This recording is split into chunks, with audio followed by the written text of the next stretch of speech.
Hello, welcome to Akulmek Live. I'm Kanchan Verma, and today we'll be discussing that how we can be positive and healthy during this COVID period. But before that, I would like to remind you there's a free gift available only for you.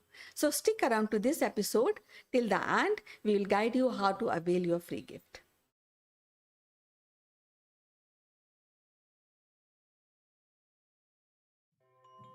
Hello, friends, welcome to the show. And today we will be discussing about how to be healthy and positive in this period of COVID.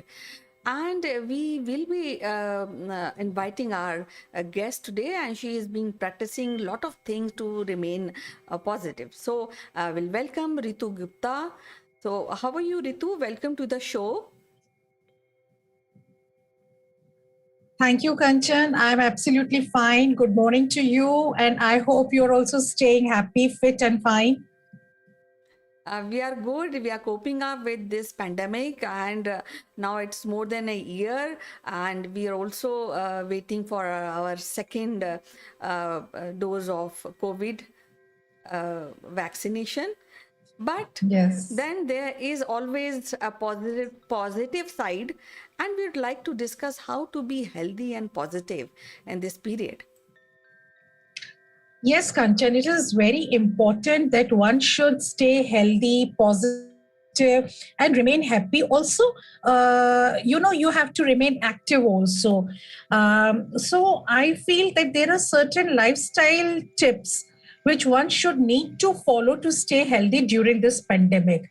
And it's something like, eating right at the right time, doing some kind of the physical activity, having adequate rest, and taking care of our mental health. And this not only improves overall health and wellness, but makes us more strong towards dealing with various other diseases, whether it's COVID or something related with COVID. So it's very important, the lifestyle, one needs to just alter certain things from the lifestyle, adapt new things, think positively, because your mental health is directly involved with the other parts of the body. So it's very important that one should remain positive. And to remain positive, there are certain things that you can do. What makes you happy? Do whatever makes you happy, because time is not running now. We have ample time. So we can, restart our hobbies, do something which makes us happy, eat right. This is also very important, to eat right things and eat at the right time. Well, yes, this is the requirement of the hour, because you have to be hydrated and you have to boost you eat those kind of food which can boost your immunity. But I would Right. also want to ask you that now it's almost a year plus, and we are locked in our homes. So Yeah. how you really visualize the future? Maybe in 1 or 2 years, how you feel that the lifestyle, we can bring a change in our lifestyle, I mean. So what we can do, and you have mentioned a very good point, that is you should take up those hobbies which you missed out when you were growing up. So let's discuss about this aspect of our lifestyle. Kanchan, what I see that, what I read and what I see, and when I talk to people, uh, COVID is going to be here. It's going, since we all know it's going to be here, it's not going anywhere. So, first of all, we have to accept that COVID is here, and we need to alter the lifestyle accordingly. And as per that, because vaccination, I'm sure everyone is going to get vaccinated, everyone must have taken the first dose, must be going for the second dose. So vaccination, I'm sure people are very much aware. People should know what are the things they should do and what are the things which they should not be doing, and as per that they should plan for their future. And as I was talking about hobbies, so there are certain things, everyone has got some kind of interest. So start the hobby part and see how you can convert your hobby into profession also. People, there are some people who are interested in baking. There are some people who love cooking and like music. So you can, one can start improving on the hobbies. So one should improve the hobbies, become a professional in that, and then you can also, start a small kind of business. And it's very important where you should know your target audience, your area, and start doing the same thing which you learned. Your hobby can become your profession also. So this way you remain busy also, and then you earn some money also. That's important. Well, I think this is a very good time that we can strengthen our relationship with our family. We have children at home, and I think that is the best time we can interact. Otherwise, in good times, they were going to the school, so and we were going to our offices. But now this is a good time that we can interact. We can develop new hobbies which can benefit the children also. And now, while coming to kind of creating or taking up a new hobby, I had been hearing from my friends and my colleagues that they missed out painting, so they started taking up painting course, and they missed out a sculpture, or they missed out watching some movies. So I think this is a good way, and I think that making a timetable is very, very important because we all are at home. So would you like to really tell our viewers that how we should make a positive timetable to remain busy and be productive and be positive? I agree with you, Kanchan, that there should be a routine in life, and every day there should be a timetable. One should follow the routine, and the routine should, in a way, be such that it helps you out physically, it helps you mentally also. So one should go for physical exercises.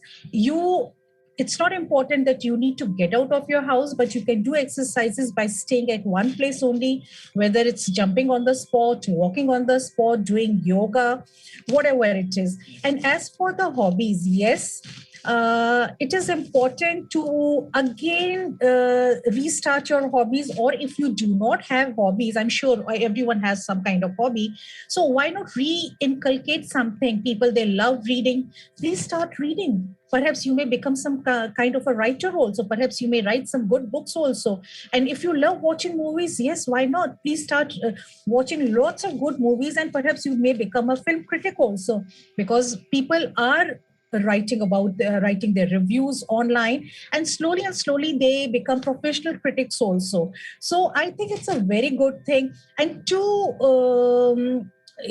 one should really look out for the things which they really love, like painting. It's a very creative thing. At least it diverts your mind from negativity to positivity, and whatever you have inside you, it's a platform that you can give out. You can give vent to your feelings and draw something nice, and people appreciate it, and you also appreciate your work.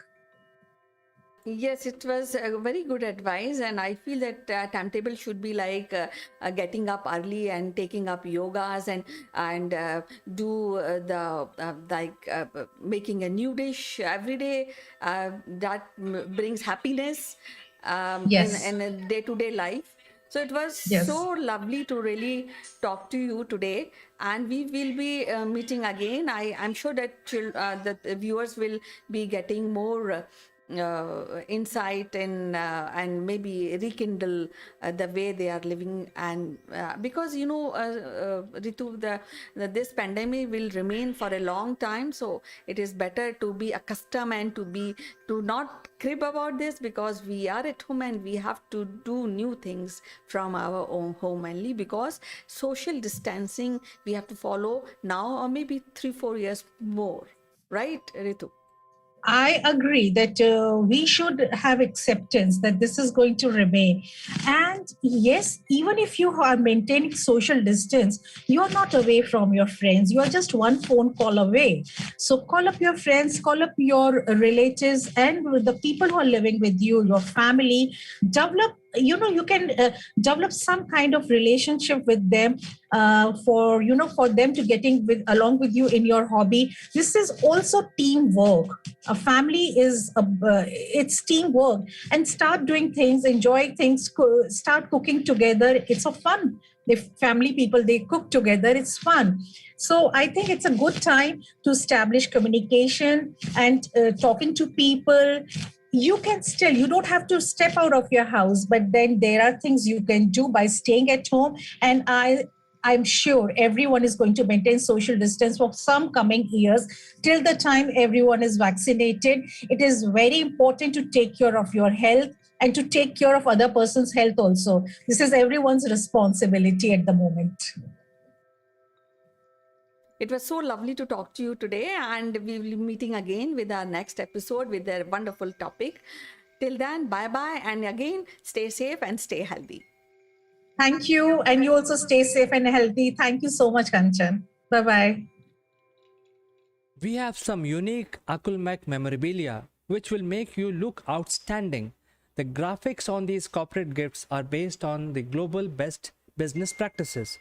To become recipient of one of these gifts for free, you have to watch this video till the end and provide your valuable comments. Or you can also share your experiences.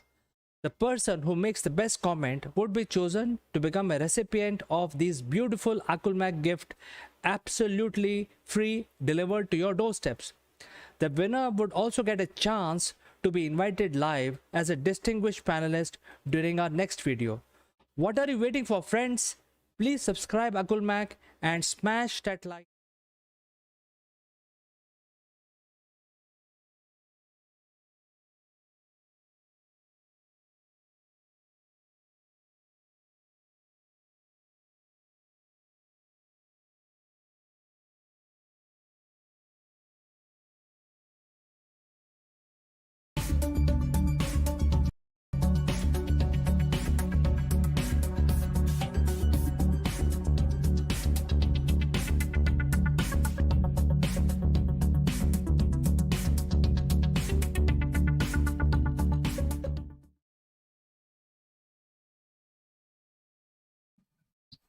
Hello, welcome to our series of Delhi Sultanate and Mughals. And today we are joined by a very eminent historian. She is Mrs. Meeta Joshi, who is the head of the department of one of the prestigious college in Hyderabad. So before we start discussion about today's topic, and that is Razia Sultan, and would like to welcome her today.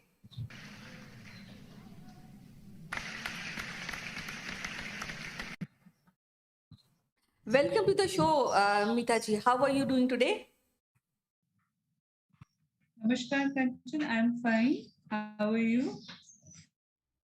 I am perfectly fine, and as you know that we are discussing Razia Sultan, and so I would like to ask you, what is the importance of Razia Sultan in Delhi Sultanate? Why we must discuss this this head of the state in Delhi Sultanate? A very good question, Kanchan.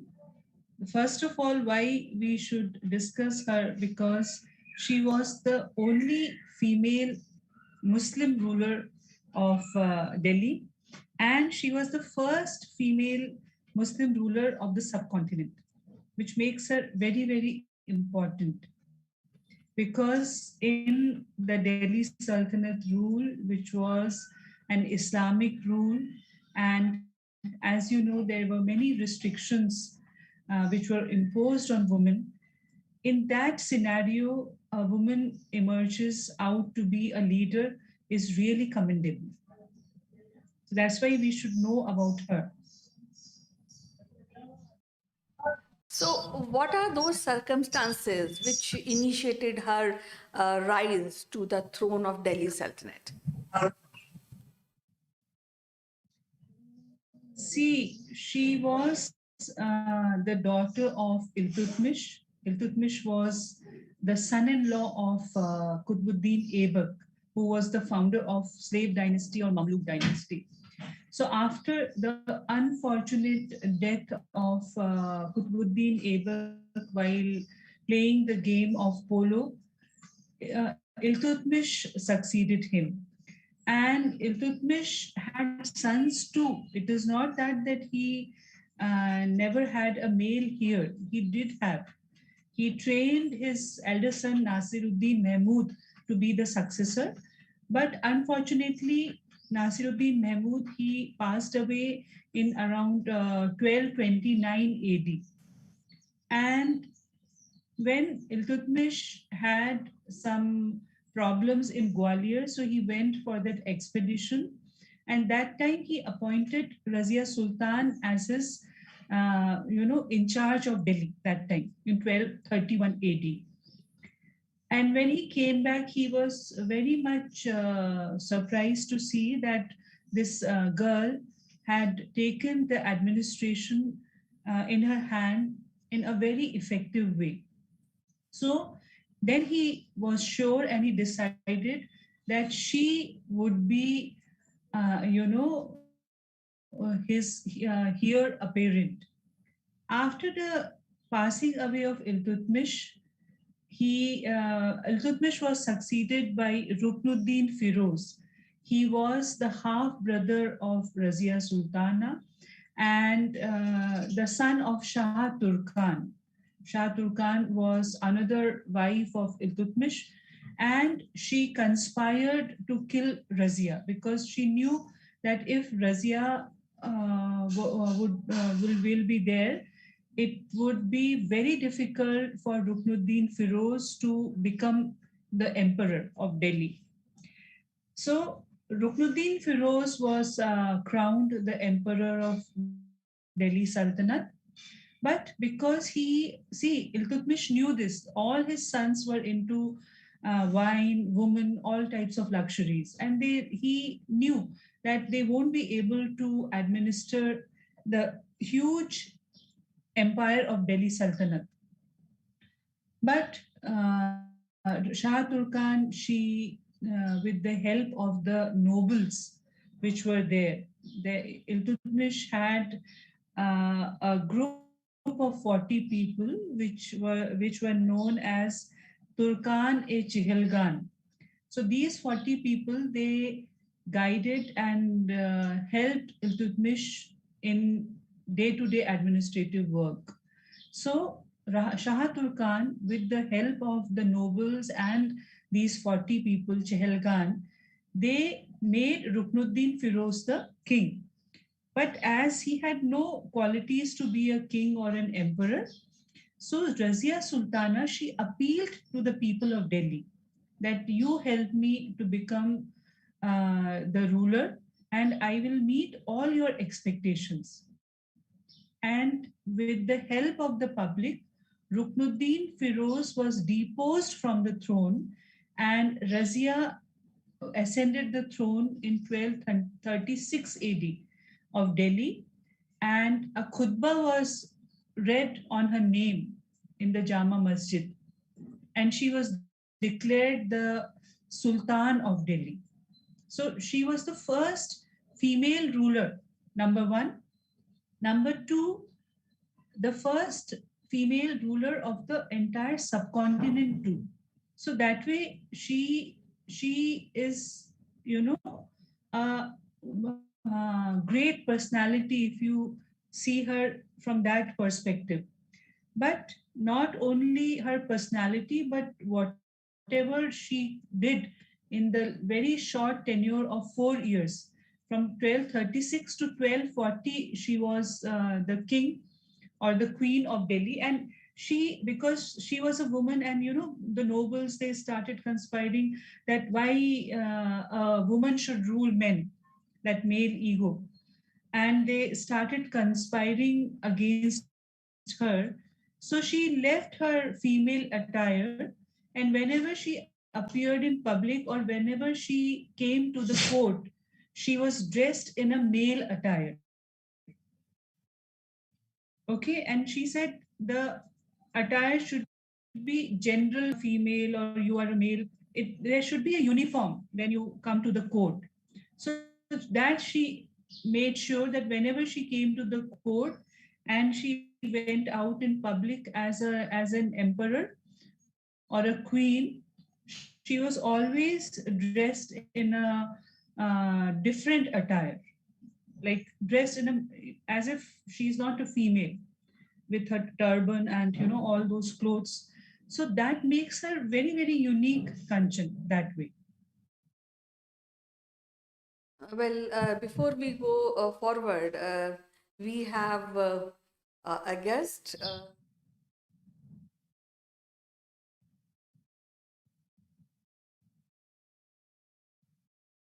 So now, as you Okay. mentioned that she ruled a very limited period, maybe. So, what are those? What is the impact of her rule when we really discuss about Delhi Sultanate? And as you mentioned that she did everything possible to display her capabilities through attire, through administration. So, what is the impact of her rule and how much she ruled on Delhi? See, the first thing she did when she came to the throne was she, the 40 people who were very close to her father and the nobles, she made sure that they are, suppressed. And she appointed non Turkish people in important positions. Till now, from Qutbuddin Aibak's time and Iltutmish tenure, these nobles and these Chehelgan, the 40 people who were again noble people, they interfered in the administration too much, which Razia Sultan did not like. So she removed them and she appointed non noble people in important positions. That way, she won the hearts of the people of Delhi because she promised when she appealed to the people of Delhi that you make me the Sultan. And she said, if I don't meet your standards, then you can any day depose me. That she told openly. So when she appointed those simple people to some important positions, so naturally she won the hearts of the people of Delhi. And slowly she made changes in the administration, because if you see, Razia's state policy is still researched, okay, and it is very much discussed in the classes. So, what was her state policy? She always made sure that there should be equality, because as a female, e- every step was a challenge for her. The noble peoples, they were after her life. Shah Turkan, her stepmother, was after her life. So it was a very, difficult times for her. And if you see her tenure, it was hardly 3 years, 6 months, and 6 days. After that, she was killed by a group of nobles. They conspired and they killed her. So, in that small time also, she what main thing she did was she gave up parda totally, because in Islam parda is very, very important. But what she did, she gave up parda and started appearing in the court in a male attire, wearing a coat and a cap. So that way, she defied the Islamic rules.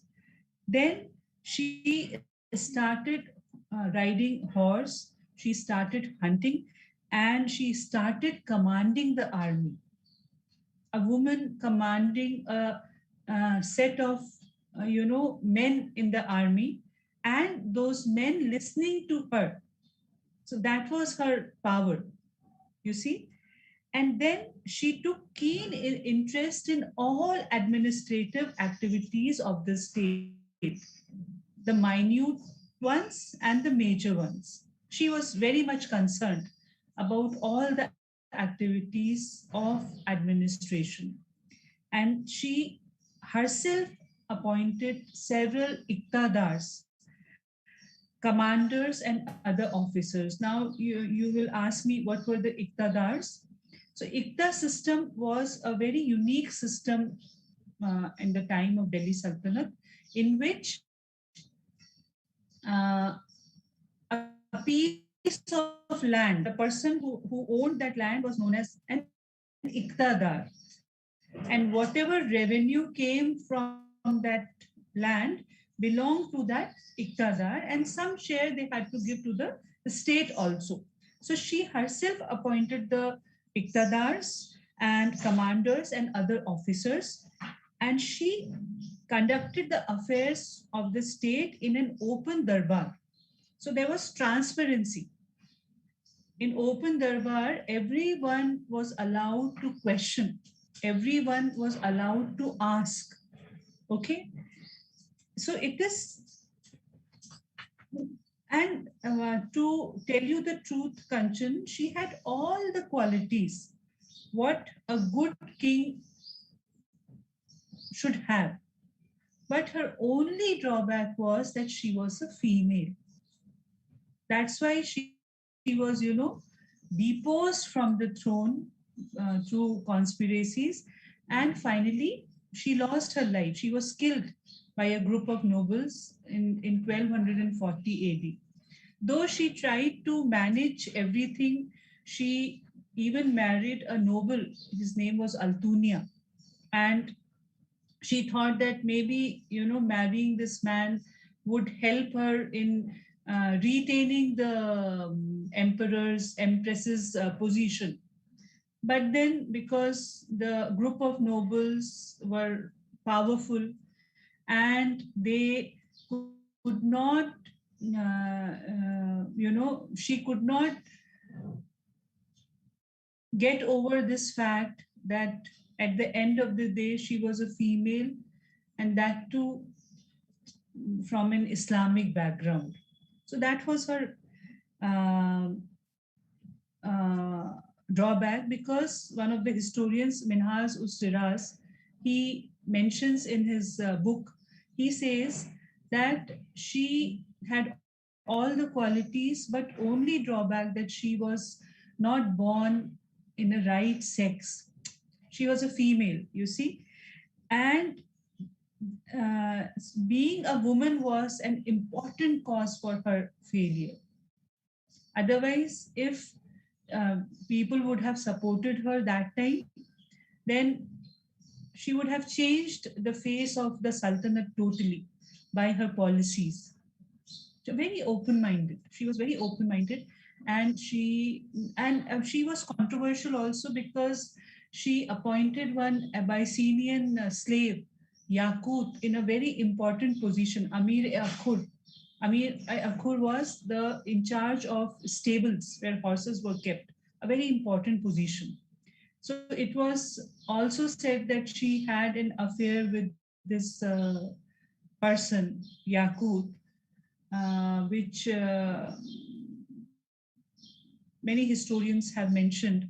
But how far it was true, because when you conspire against anyone, someone, then you put all types of allegations. So how far, but she had a liking towards that Abyssinian slave is for sure, because she tried to favor him as much as she could that time. Well, it is. And then, because she was against the yeah, I was saying that because she was against the traditions of Islam, that also upsetted the Turkish nobles, okay, who only wanted the woman to be in parda. And first of all, it was a it was a monarchy. And then in a monarchy, a woman coming up to a position of a sultana. So they could not digest that fact. Well, it is so tragic that her period is cut short and she was not taken so seriously, in spite of being so capable and so much ready to really change and help people. Now, what we can really take away from her short period of ruling of Delhi Sultanate, and what is the importance of her rule when we talk about in today's context? Does she created any impact uh, through her very limited period of time? Of See, personally, if you ask me, not as a historian, but as a woman, she inspires me because besides all the challenges she faced, you know, she emerged victorious. And it also, if you see in another perspective, she showed that a woman also is capable of everything. She was a good administrator, she was a good um, uh, woman personally, okay, and she was very popular among the people of Delhi. Like, she was a heroic figure. And when she went out in the horse, as a dressed in a male attire, so she broke all the boundaries which kept a woman at bay. So personally, if you ask me, she really inspires me because she, in that short tenure of her time period as the Empress of Delhi, she did a commendable job. First of all, she showed women a way. She became an example that when I can do, you can too. So she inspires me very much, Kanchan. Plus, the type of administration she adopted, like, she herself chose the iqtadars, she herself chose the governors and the other officers, and she had a very amicable, type of relationship with all of them. So that's why the common people, they really adored her and they really loved her.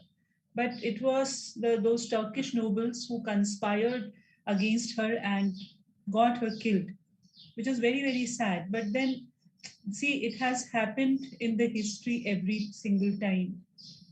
When you say that, woman empowerment, and you talk all those things, but at a personal level, when you observe yourself, you are still the same woman. you know though you are educated, though you are knowledgeable, but at the end of the day, you are not seen as par with men. Every time you're told you are a woman, you have to be mellow, you have to obey, you have to do certain household chores, which are not gender specific, but you have to do. So that way,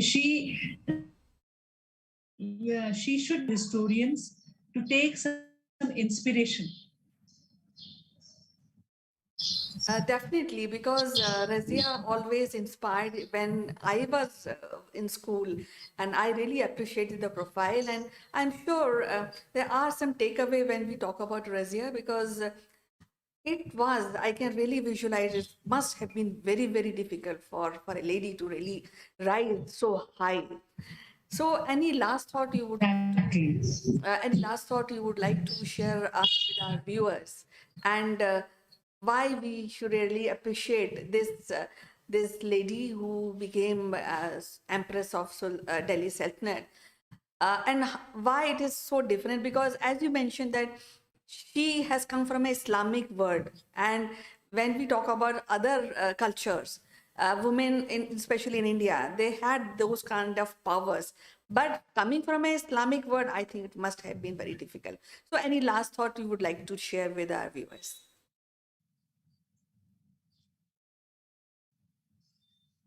See, again, I will say that she is an inspiration still to many, many women because see, in India you cannot say that women enjoyed a very good position. It was only in the Vedic ages that the women were educated, they had a free will, they were allowed to choose their husbands, okay, and it was a different society. But after the Muslim invasions which happened in India, then women were restricted inside their houses, and the parda system originated basically to save the woman from the invaders. It was not like that they wanted to suppress the woman that time, but it was to save them from the invaders, so that because Indian women were always beautiful and are still beautiful, so they don't get allured by their beauty. So that's why this system of parda started. In coming from such an orthodox background and reaching the topmost position of Delhi Sultanate is not a joke. So she was and she is an inspiration, and she will continue to be, because when in Delhi, her grave is there, okay, in Mubarak Mohalla, in Delhi. So initially, her grave became a sort of pilgrimage because many people used to visit her grave. And later, when after the slave dynasties, when the Khiljis and Tughlaq, Sayyids and Lodhis, when they came to power, so it was a neglected site. And still it is a neglected site, though Archaeological Survey of India does the annual maintenance, but still it is, totally into ruins, her grave. So, can you imagine how popular she was that people used to visit her grave, and very often, and at that time it became like a pilgrimage center. So many people used to visit her grave and pay their respects. So you can just make out that what type of a figure she was. Well, as usual, it is so interesting to talk to you and discuss such a important profile of Delhi Sultan, Razia Sultan. And we'll be meeting again and discuss more about Delhi Sultanate rulers. And till then, bye bye and you take care. Thank you, Kanch.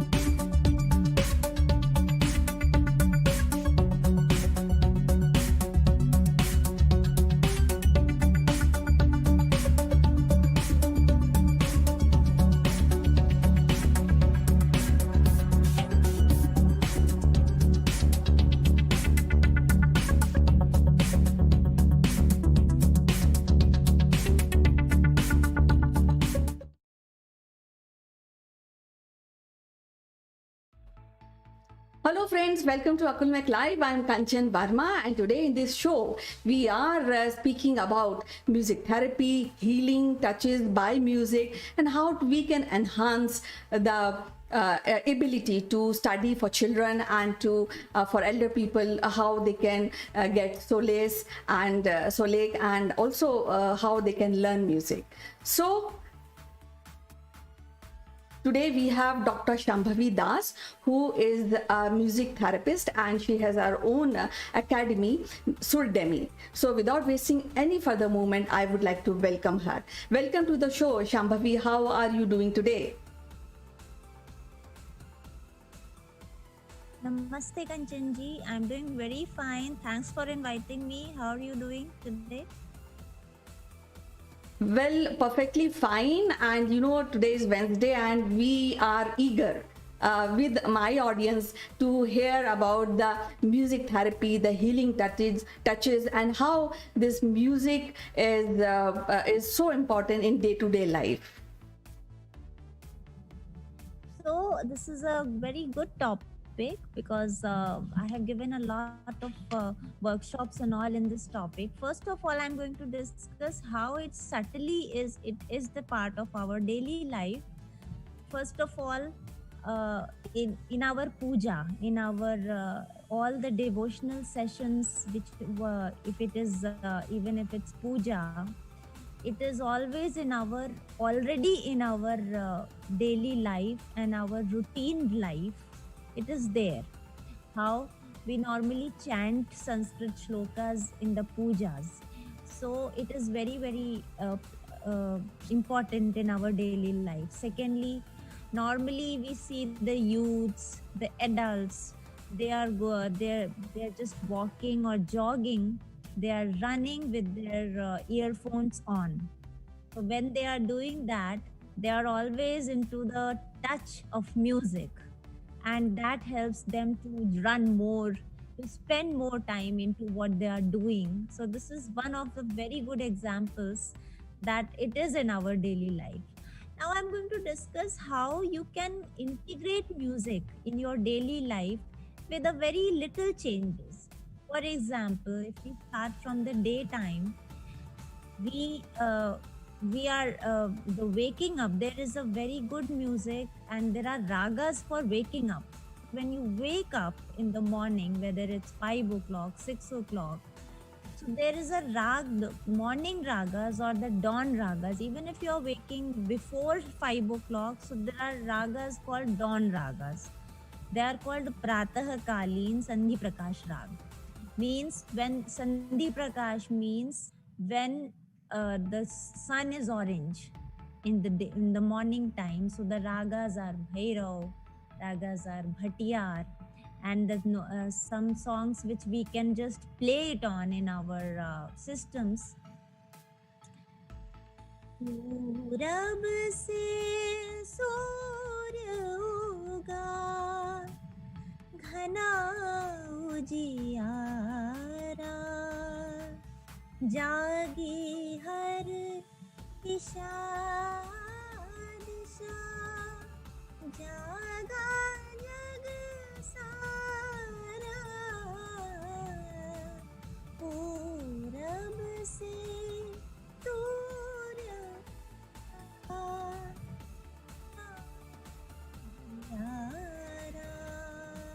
And there's a very popular song,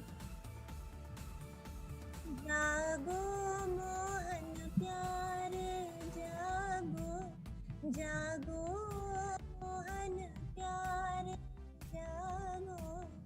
So these songs can be heard, and the songs from the movies like Bhorai Bhaya Gaya Andhiyara, Bhorai. Even if you switch on the radios in the morning, you will listen to these bhajans and songs. Why is it so? Now you can understand the science of listening to the morning ragas and the songs which has lyrics of the morning. It is very rejuvenating, and it will make your day go positive and more rejuvenating throughout the day. Now obviously after waking up, you freshen up, and then you do something, you exercises. So at that time we have different ragas, because that's not a dawn, it's a morning. So it's in a Hir Bhairav. Hir Bhairav can be heard at the morning, not very early morning, but it can be heard during the day, during the late morning ragas. So Lalit is a rag, Ramkali is a rag which we can listen to at that time. Then there are ragas called day. Now why am I selecting the ragas according to that? Because ragas in music has a very strong connection from the movement of the sun and the tides. Because when the sun moves, the way it rotates round, and it changes its color, that has a great effect, significant effect on our bodies as well. If you so like in the morning, we are quite if you see yourself, you have a lot of you have a lot of want of water. Why? Because our body is doing some work, some digestion, some cleaning up, some cleansing up. It automatically do. Now, so we want a lot of water for that clean, so it requires water. But the moment after 12 o'clock or 1 o'clock, subtly, we don't think about it, but subtly the want of water becomes less. Yes, if we are aware of it, we do take water. So the cleansing work, like we clean our home in the morning, body automatically, it is scientific that it cleans the body according to the rotation and the place of sun and the tides, because the tides, the samandar, the beaches, they are also affected by the reflection of the sun.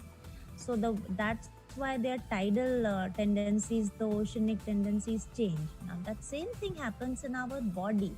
That's why we select those ragas according to their frequencies and the way of singing, because they have a very significant effect on our bodies. So the time and raga go very sync. Now we do breakfast. Now for breakfast also we have a rag called Durga. So there are many ragas throughout the day. We have ragas for lunch. Then after lunch, there's a digestive fires which are always there in our body. So digestive fires. So then the sleep time. Then cooking time, we have another ragas, and this is a very long topic. Maybe I will discuss in brief, maybe in some other time. Sleep time ragas are there. So normally, once or twice a week, we should integrate music in some time so that we understand the value of music. Well, as the discussion goes, and there are so many ragas, and we can really take up any raga in our day-to-day life and can experiment with that. We have a viewer, Syed Hussain, who says that meditation is best. I think he's saying that meditation is better than music healing. So do you have any advice to this viewer? Definitely, sir. This is a nice discussion. Actually, meditation is definitely good, but music is, first of all, it is again a meditation. Music is much spiritual. But we do have researches, and we find that even meditation, you do meditate in a regular routine. Now, some ways of meditation, maybe during just without music meditation, you are getting thoughts. You are not that focused. Sometimes you are getting thoughts, and which can be positive, which can be negative. But when you are applying music to that meditation, first of all, it's very mindful, because you are engaged into that music, especially when you are listening to the healing music of that time, that particular time. So it's very differently connected with that meditation. So even in pranayam, now even I do yoga pranayam, everybody does it. But if you connect music to it, the suitable music, that will become even more, the constructive and creative. Music is normally related to the creative brain. So your creative side of the brain will also get quite affected with the music meditation. So I will definitely call it music and meditation. Secondly, I find meditation for little kids and all, it can be boring at times because you are doing it daily, and sometimes your thoughts don't. But if you are putting music through it, it makes you more accepting, soft, because music is soft. Music, whatever you listen, is soft as in that musical tunes, when they hit your body and the brains and the nerves, they soothe you. So your attitude becomes more soothing and more accepting, like spiritually. So the thing is like, meditation, for meditation everybody does it. It can affect your health and your well-being. But if you are putting music meditation, it is more good in your daily, you know the politeness, the affectionate, the affections.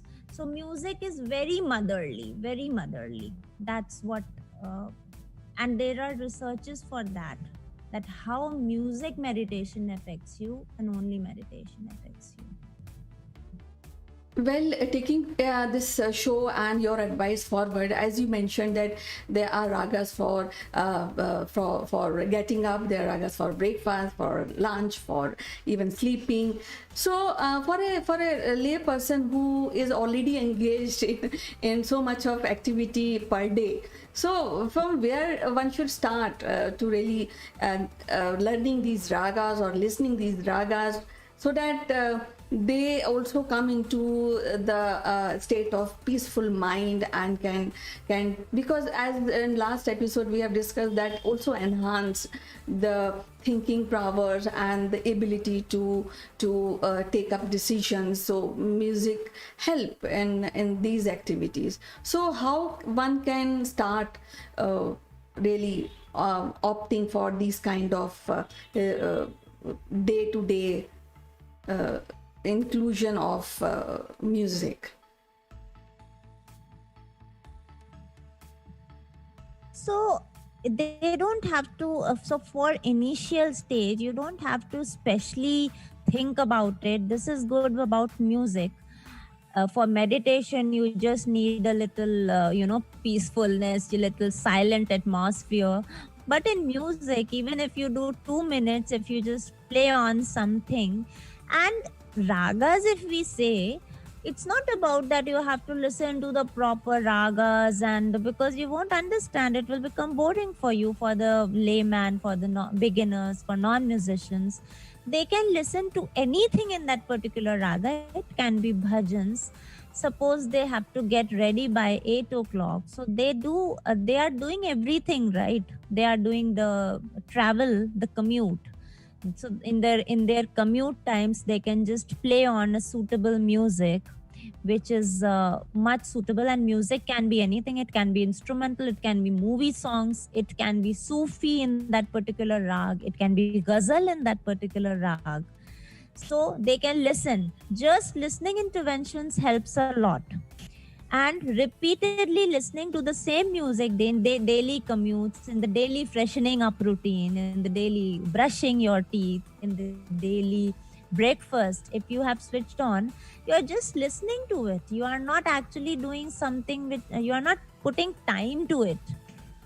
Then after that, 2 minutes of singing they can do. And I have people saying that now, since I listen to the same thing daily, like obviously I treat the adults, the elderly people, because they have time. But for 2-3 minutes, just they are just making something in the kitchen, just like getting ready for their breakfast, and they are putting the butter and the bread.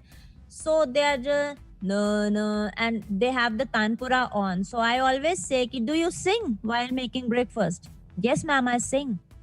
Okay, can you put tanpura on in your app, in your phone? Yes, definitely. And then I just explain them which scale you should put.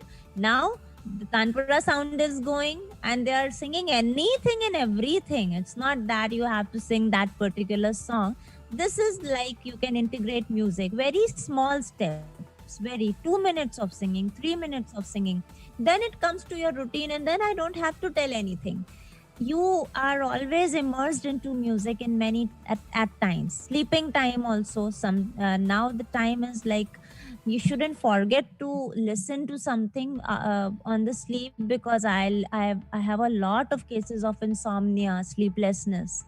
So music, and especially in kids, insomnia is a very very big problem in the kids because of their study culture, whatever. So in kids also, it's very important you make them listen to something, anything, maybe initially something that they love, not what is correct, maybe what they want to listen. Okay, no problem. Now you can just very subtly you can change them to, okay, let's 1 minute can we listen to this. So there's a very big balance. There can be the balance between should and the want, the correct music and the music what they like. So there are many steps you can integrate music with a very small, very petty changes.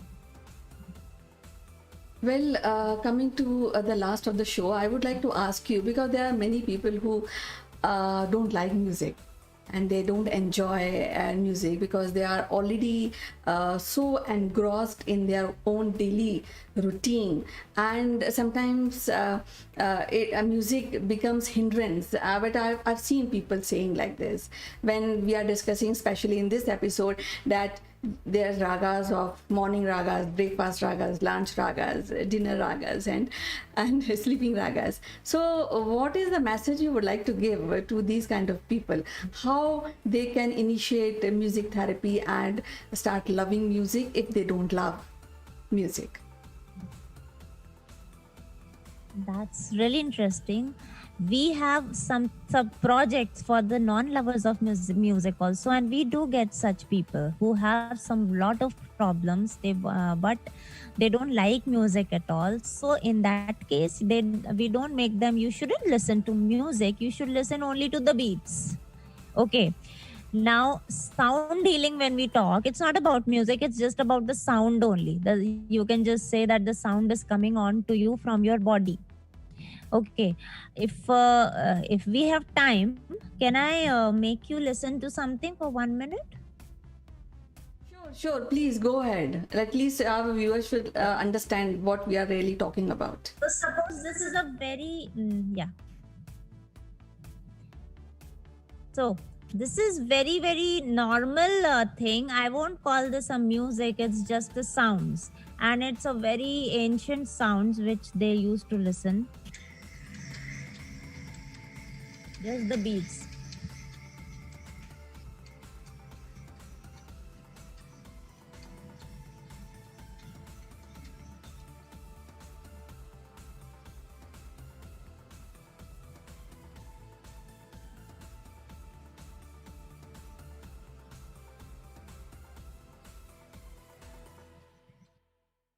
Yes, sure. Yeah, sure. Actually, I think the sound is little less, but it is understood that somebody who is not interested in this kind of lyrics or kind of music, maybe film music or any bhajan or anything, but they can stick to the beats only, because that again will help in a longer run. So as usual, Dr. Shambhavi Das, it was so wonderful to talk to you today, and we'll meet again to discuss more. And there are nature sounds also. Like if they don't want to listen to the music, then there are nature sounds, only rain sounds, only birds chirping sounds they can listen. And plus, anyone who if they don't like music, they might be liking the dance. Okay, they might be liking the dance. Some people drink a lot and then they dance. Now dance is something with which they have a little very big connection of venting out. So they can dance in their the empty place, and dancing also works a lot. Then the percussion, then the nature sounds only. So there are many ways. You don't integrate music, but still you have certain ways to heal yourself through the sounds. Music is not just music, the tunes, it's just sounds. It can be anything which you are finding peace with it through your body sounds. Well, as usual, it is so wonderful to talk to you, Dr. Shambhavi Das, and we got a lot of insight for music lover and as well as for somebody who don't enjoy music because they feel that it's a hindrance. But I think sounds but nature sounds, as you mentioned, it's so good to for a well-being of every human. So we'll be meeting again in our next episode with the more thought-provoking episode about music healing and music therapy. Sure. Sure. Thank you so much. Yeah, till then, bye bye. Thanks for the lovely questions. Yeah, and take care. Bye bye.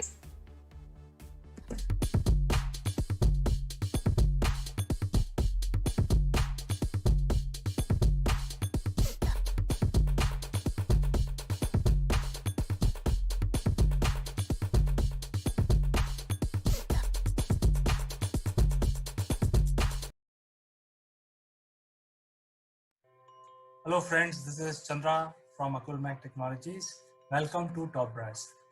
Today, I would like to inform you about the science of immunology and what is the contribution of India as a country or India as a civilization to the mankind. Uh, you know, like we are going through a pandemic, it's a global catastrophe and we are taking precautions. We are staying in-house in our homes to remain protected because we don't have a solution against the pandemic. But this is not the first time that mankind has seen this kind of a situation. It has happened in the past. In fact, the more popular or more devastating pandemics are well known. There are chickenpox, smallpox, plague, and up to a certain extent polio also, which used to affect the infant and toddlers. But today in India, uh, we ran a successful program and we eradicated all these, at least these known pandemics. But I think I would be wrong to say that we have eradicated them because this was going on even in the past. When the chickenpox used to get, and it also spreads like the coronavirus that spreads, it spreads by human touch. So if some person gets infected with, say, chickenpox or smallpox, the humans started observing that, what happens if one guy who has, say, chickenpox, and if he survives that disease, for the rest of his life, he will never get it.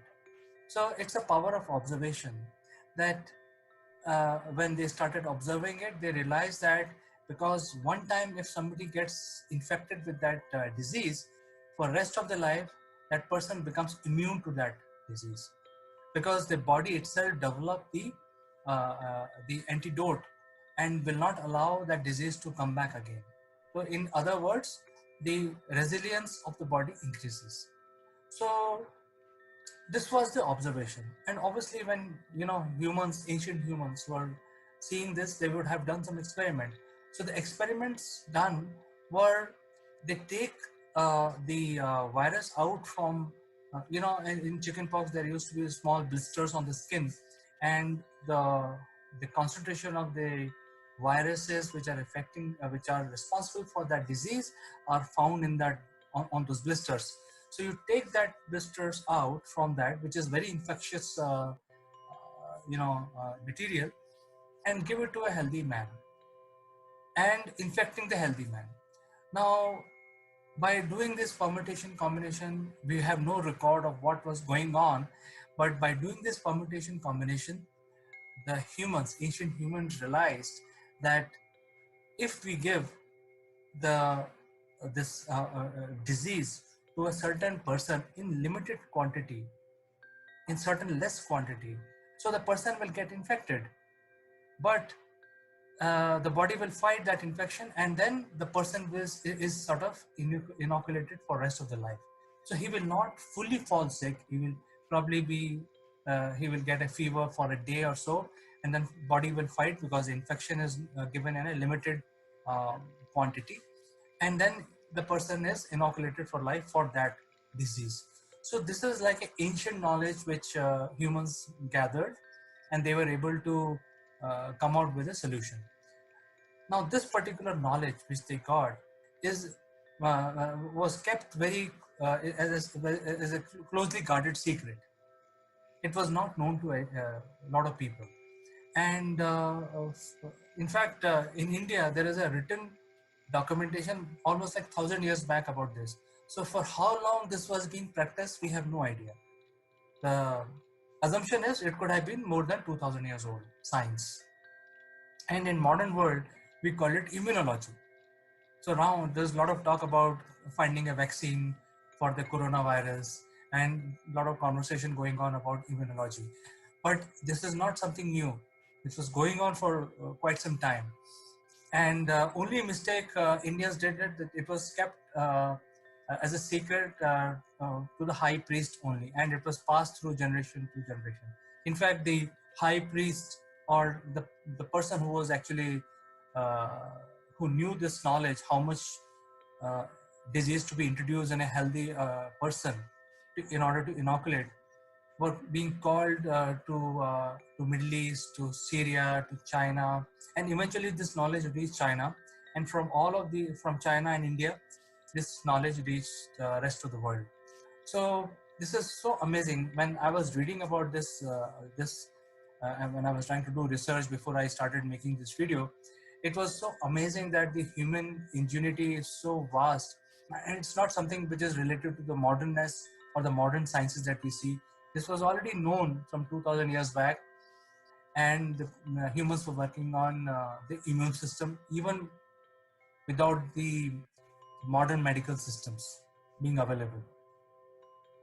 Even today, the modern science have no answer to this pandemic.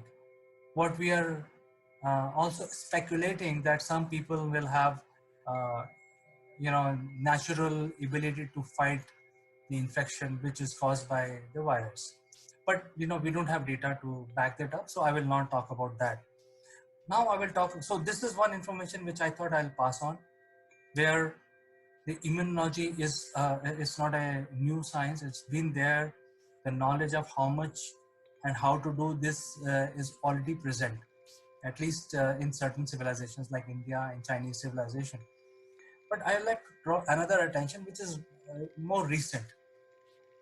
India got independence in 1947, but these issues were there. A lot of people were dying of chicken pox and smallpox because this knowledge was sort of lost, because we were ruled by the British, and then before that there were a lot of invasions which were going on. So this knowledge was lost. So a lot of people were dying, a lot of infants were dying, and there were a lot of pandemics in India. So the Indian government decided that they want to fight these pandemics, and they decided to launch a very strong, very well organized programs in the 60s. So a lot of inoculation happened. In fact, uh, in 60s and onwards, the inoculation used to happen door to door. The medical officers used to go and each houses and inoculate people so that they don't get that infection. So 60s there was inoculation. In fact, the technology of giving these inoculation was very primitive, because they had to inoculate thousands and thousands of people, because India has a lot of people. So people who got inoculated in 60s and 70s have the scars on their arm, because that inoculation used to leave a scar. But after that, the government created a complete plan. The population today, which is born after 1980s, do not have those scars, because now it is more advanced, and there is a complete roadmap. When the child is born, up to 12 years or 15 years, there is a complete roadmap of how many shots the child has to be given.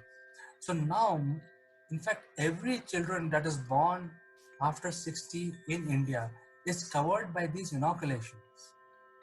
So while we are searching for the cure for the pandemic, but the Indians, because we ran a very methodical and well organized plan, the Indian people, Indian government, right from 60s, they had beaten all these deadly pandemics.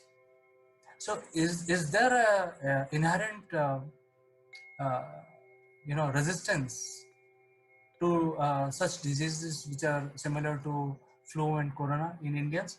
We don't know. I'm just saying that Indians may be less affected by this, but we don't have any proof because the Indian people have gone through various inoculations as a mandatory exercise after 1960. Now let's talk about Iran. Iran is very badly affected.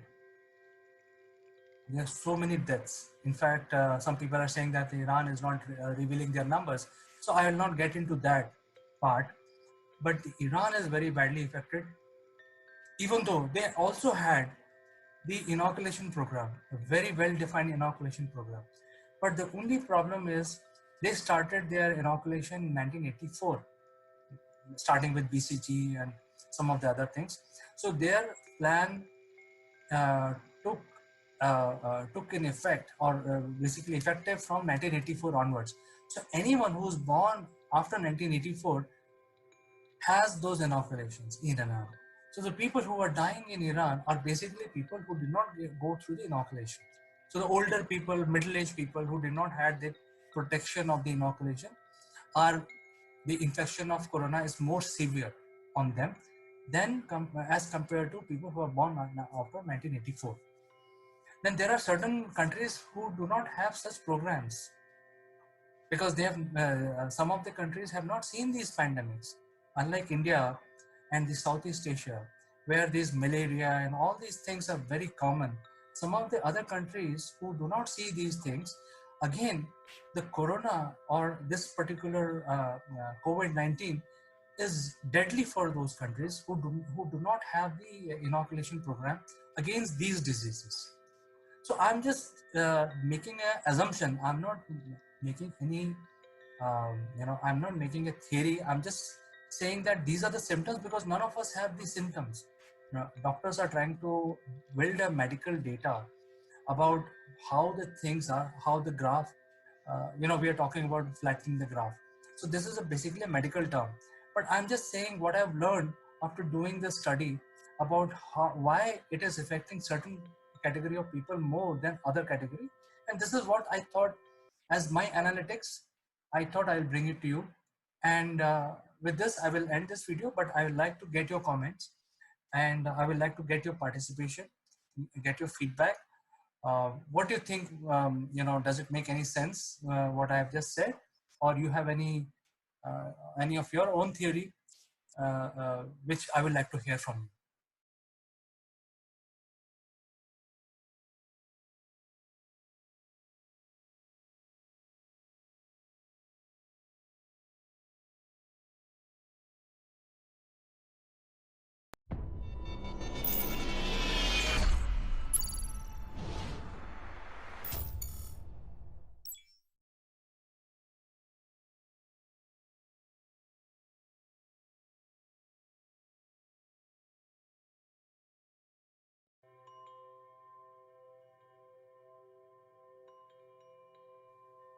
Hello, friends. This is Chandrakant from Akulmac Technologies, and welcome to Top Brass Likeable Leaders. Today, ladies and gentlemen, I have a very distinguished personality on the show. His name is Mukesh Narasimhan Murthy, and he joins us from Bangalore. So he has a long career of 2 decades. He is very well known in the startup fraternity. He has been a serial entrepreneur, so many of us knows who are part of the industry. But I think we will learn more about him when we bring him on in the discussion. So without further ado, let me present Mr. Mukesh Narasimhan Murthy. Thank you, CK. I appreciate it. I'm glad to be part on your show. It is a pleasure, Mukesh. In fact, I know you a little bit, and I would like to know more about you. And the viewers definitely would like to know more about you. And this is an interactive session, so viewers can also interact with you. So you had a very long career, Mukesh. You had, you worked with the corporate tier one companies, and then you have been a serial entrepreneur for almost like 2 decades. Would you like to tell us your story, how it all began, and what inspired you to become an entrepreneur? All right. I would like to start from saying that I'm a Bangalorean. I've been a Bangalorean all my life. And, in Bangalore, the IT environment started pretty early. In fact, it started blooming from Bangalore. So that is something that it is more of a childhood dream to be part of the technology front. So that's pretty much what made me and my aspirations to get into the technology aspect and the forefront. And I was working with IBM, Hewlett Packard, and these are the organizations that gave me the bigger insight to get into global technology solution delivery. So that's pretty much what takes me and brings me here. So I think you have been a very modest person also, even though you have achieved too many things in life. But I think we will learn more about you. You have been in Absolutely. you have been in the industry for almost 2 decades, 2+ decades, and in last 2 decades we have seen so many transformation happening. Would you like to throw your opinion, or tell us more how you handle these transformations? See, the digital transformation absolutely is a wonderful thing that happens to each one of us on a day to day basis, I would say. It started off with Windows to start with, the early days of the technology. And that's what brought in a lot of people closer in terms of uh, assembling of computers, I would say. So that is something that people started with. And later it became small businesses, medium businesses, and large enterprises. And these are the different areas that helped us to look bigger and having a wider perspective of how technology can grow. And that's pretty much what got us to have developed technologies today under Savvy Global Tech. And we have go to market solutions. And that's pretty much why we are here to have this discussion. Mukesh, I think before we talk about your current organization, which is Savvy Global Tech, we would like to know more about your transformation as a leader, because you've gone through various, different businesses in life so far. So, how your story as a leader transformed, we would like to learn from it and we'd like to know more about it. Absolutely, CK. Uh, it started off with me being into training, which is a part of learning and development in IBM. So, starting to interact with peer engineers, recruiting them, and making them fit to market, training them for on different technologies. So, those are the different aspects that gave us an insight on how different functions in an enterprise organization work, and how to make individuals ready for those different levels that each one of them belong to, or they've been asked to fit into. So gives us a very wide perspective of what is the market need. And today it is very important that we will have to give what the market specifically want. So those are the areas where we need to really focus on to make sure we're able to fit the technology to what the market specifically asks. All right, Mukesh. So, Sorry. coming from there, it became larger to having more responsibilities on the shoulders, and I was part of a larger enterprise called as Swish Home Theater and Automation. So that pretty much gave a bigger perspective in terms of handling larger audiences or clients, I would rather say, to fulfill their requirements. So from there on, for 15 plus years, giving audio, video, and technology automation solutions, uh, I learned in the as the organization grew, and how to handle international clients, how to handle technology solutions, how to integrate them, how to forfeit for their requirement, and then thereon got into technology aspects of solutions on artificial intelligence and blockchain and augmented reality. So these are the areas which blew into the market in the last recent years. So that's pretty much what gave me a thought in bringing all of these technologies together under one umbrella to put together Savvy Global Tech. So, since we are talking about these buzzwords of the industry, which is IoT, transformation, and machine learning, etc., and now you're talking about Savvy Global Tech, would you like to give us more information about, what your current organization is all about? Our current organization is all about providing the trending technologies, is what we call. We have different verticals, and this pretty much brings in uh, my experience in the last 2 decades that I have collected to put it under one single umbrella to make sure that we are a one-stop technology solution uh, for our clients, so they don't have to really look into the market for different solutions and different people. So we are able to give them end-to-end solutions. Fantastic, Mukesh. So now going back to your personal journey and your evolution as a leader, I would be very, very interested in knowing some of your key achievements which you cherish. Every leader has certain achievements and certain things they, hoist their flag, and they get the feeling of pride. So would you like to share some of your achievements with us so that we can get inspired by those deeds of yours? Absolutely.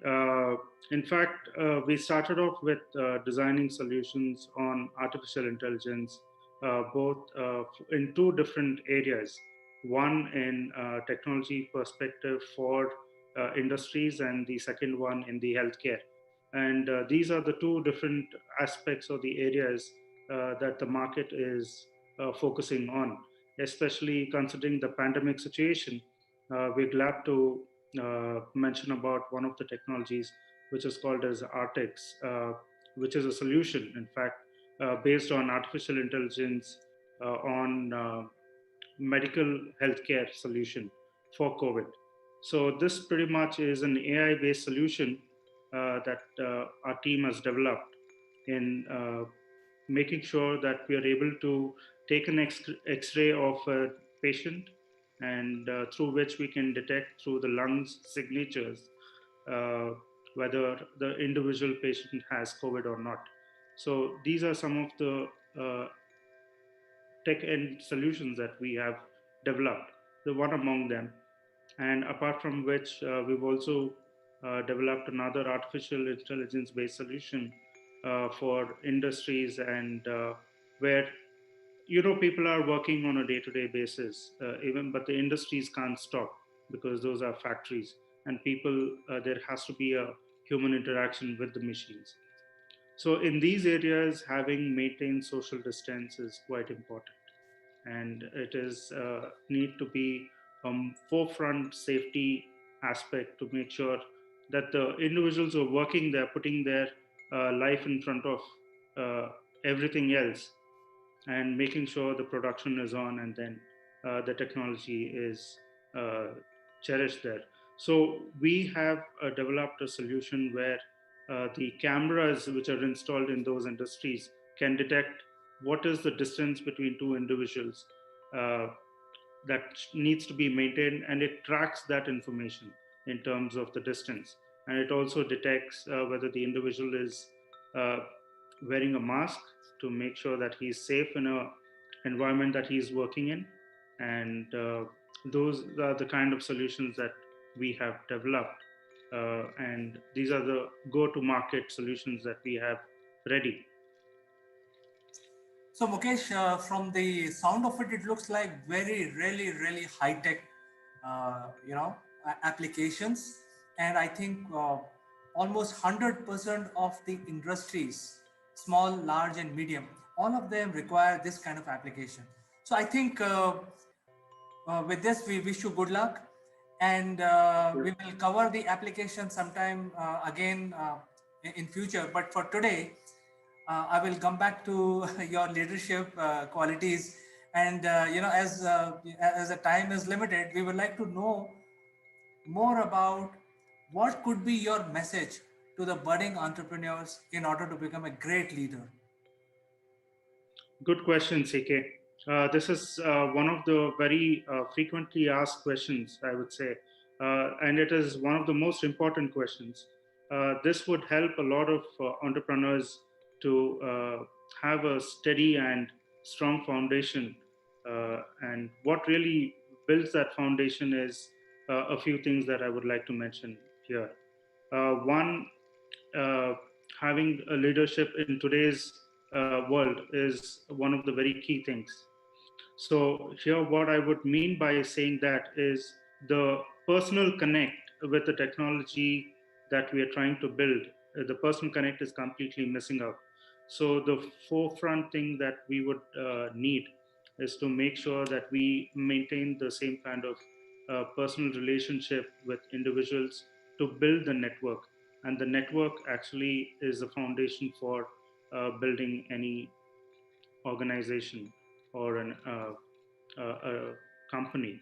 So it is important that along with the right foundation, the right connects that we get into in the market, and the right networking, and the personal trust that we have with each individual, and build that networking into a larger avenue to make sure that we are able to reach out to global leaders.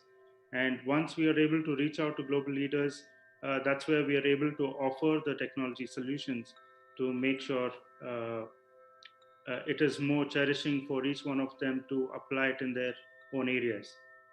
So the very simple thing here is the personal connect is what I would say, which is completely missing out in the digital world. So I think your message is very loud and clear. What you're saying or asking entrepreneurs to do is basically lead from the front, build your network, get known in the market, and not depend on your juniors. So basically, you're trying to say that, hey, you have to do what you're doing and make sure that you become a role model for your company. So I think it's a great learning for all of us. Um, so my next question would be to take your inputs about the changes in the industry. Mukesh, in last 2 decades, we have seen so many changes, at least 3 to 4 times drastic changes we have seen in the industry. From your point of view, right now we are riding the wave of IoT and machine learning. Um, from your point of view, after 5 years or 3 years in future, where do you see our industry going and how it is changing? The future of today's technology is going to be part of healthcare. We've already started to see that. The kind of change that healthcare has brought into in terms of technology to people, it's giving out uh, heat and cold waves to everybody. And it's pretty much difficult for anybody to absorb such a change. And that is the reason why, even under the current scare or the pandemic situation, that we all are having a tough time to uh, address the constant change that has been happening to us on a day to day basis. So, in the coming years, as you rightly said, there is going to be a tremendous change in terms of there could be more scare to the market, and there could also be more solutions that can come to curb this different challenges that we would probably face. And technology is one thing that is going to help all of this to be taken care of. People are automating solutions. So these are some of the challenges that we will be facing in the near future, but we need to make sure that with the right technology and the right solution, we should be able to handle it very well. It's very heartening to learn that you're already thinking about developing new applications for the new age, and your organization is now building rapidly building applications which are for future, basically futuristic in nature.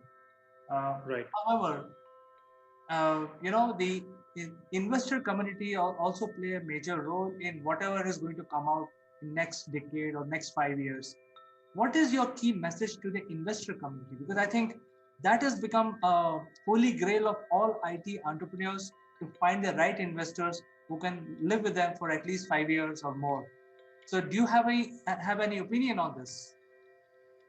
See, I have a completely different opinion in terms of investors. See, investors, there are two ways of how investors come into organizations, and they either grow or they fail. So, these are the two different ends that we see. There are very few organizations sustaining today, even after there has been great investments from investors. So, I'm not against them, but I'm only trying to understand how this investment could be a more sustainable one than looking at even after good investments coming into organizations. Uh, we need to understand why they're failing. So my point of view is only to take it to in the positive direction and make sure that it becomes a more sustainable investment and growth for any organization for that matter. So that makes it more easy for more and more investors to come in and invest in new startup organizations. So I think you also say, or rather concur when I say that investor community plays a major role, because if the healthcare has to uh, develop more high tech applications need to be deployed in the healthcare segment, then obviously investor community has to understand that future roadmap and back the IT technologists like yourself and your colleagues in the industry. Um, Mukesh, I think we had a wonderful conversation today. However, we had limited time. It is not sufficient to understand your, the entire leadership journey. But I think we will find another opportunity to discuss with you. It was a pleasure knowing you and also bringing some of these facts in front of our viewers. Thank you, CK. It was wonderful talking with you and being a part of your show. Have a nice day, Mukesh, and catch you next time. Bye bye. Thank you. Thank you, AK. Have a wonderful day.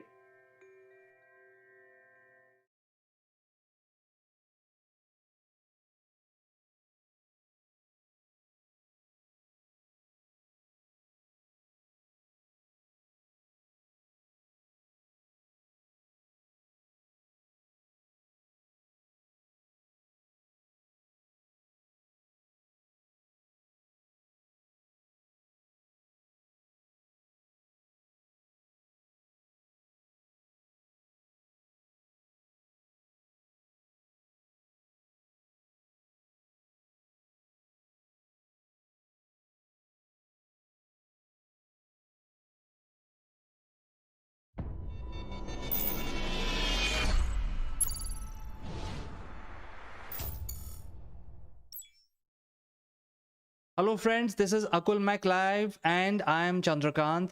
And for past few days, I have been putting daily challenges. These are logical in nature, and I want the viewers of our program to solve those logical puzzles. And fortunately, I am very honored and pleased to have one of the person who actually cracked it in less than 5 seconds, and he was one of the first few people to crack challenge 5.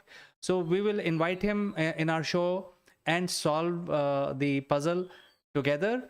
Before we start this exercise, I must tell you folks that please stick around to this outstanding show, as there is a giveaway, and we will tell you in the end how you can win your free gift.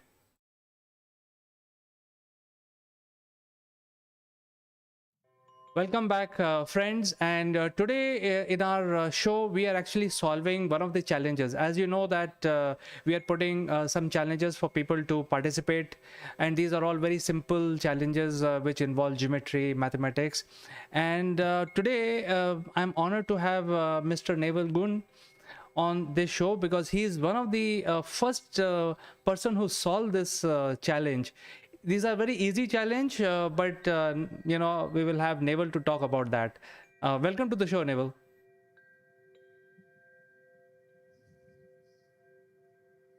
Good morning, CK. Good morning, everybody.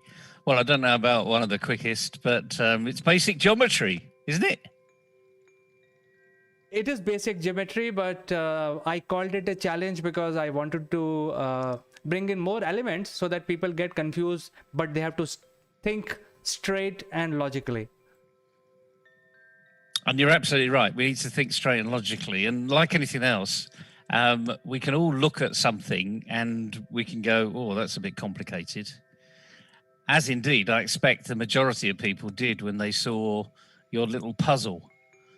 But the simple things in life are simple. And to get the answer to the puzzle, we need to break it down into component parts. Now, I can tell you what the answer is. It's in the back of the book, but don't look, it's cheating. The reason is, so why do we need to know this stuff? So this is the issue that a lot of young people, particularly when they're learning maths, because geometry is maths, okay? They say, oh, it's boring. Oh, why do I have to learn this? You know, it's going to have no impact on me whatsoever. But the answer is, there's actually a reason for everything. And basic geometry has got some really good foundations in your practical life. So, for instance, CK, okay?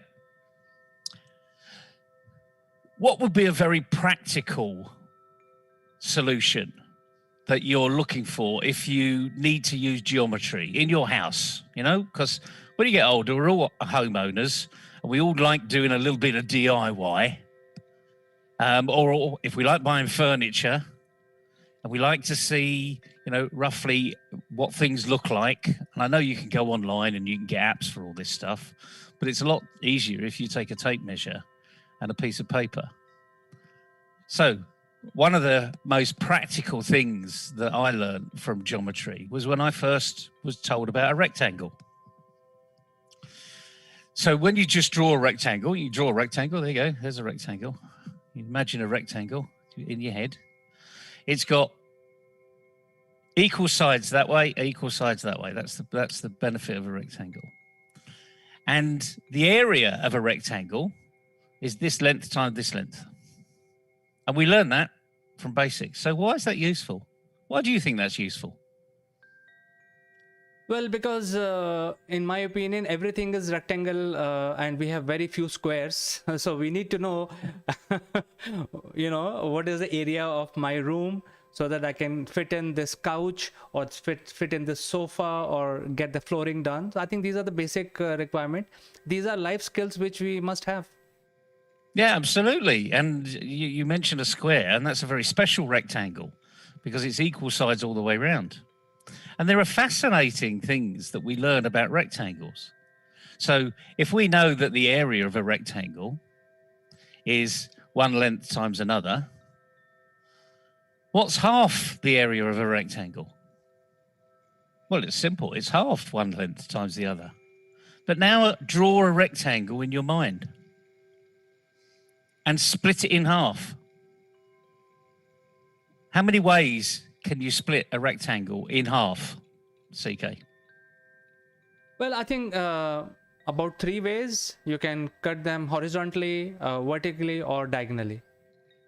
Yeah, I mean, our teachers used to say, you know, put a mirror because you want half and half. So if you put a mirror down the middle, you definitely get half and half. If you put a mirror horizontally across the middle, you definitely get half and half. And if you put a mirror diagonally, I'm not too sure you get half and half because actually it doesn't quite look like a rectangle when you look in the mirror. It looks like a kite. Then all of a sudden you start to think about different areas, different spaces, different objects. But the nice thing is you now know the answer to the puzzle. So let's have a look at the puzzle, shall we? Well, Neville, the puzzle was like this. I have classified this as circles and tangents.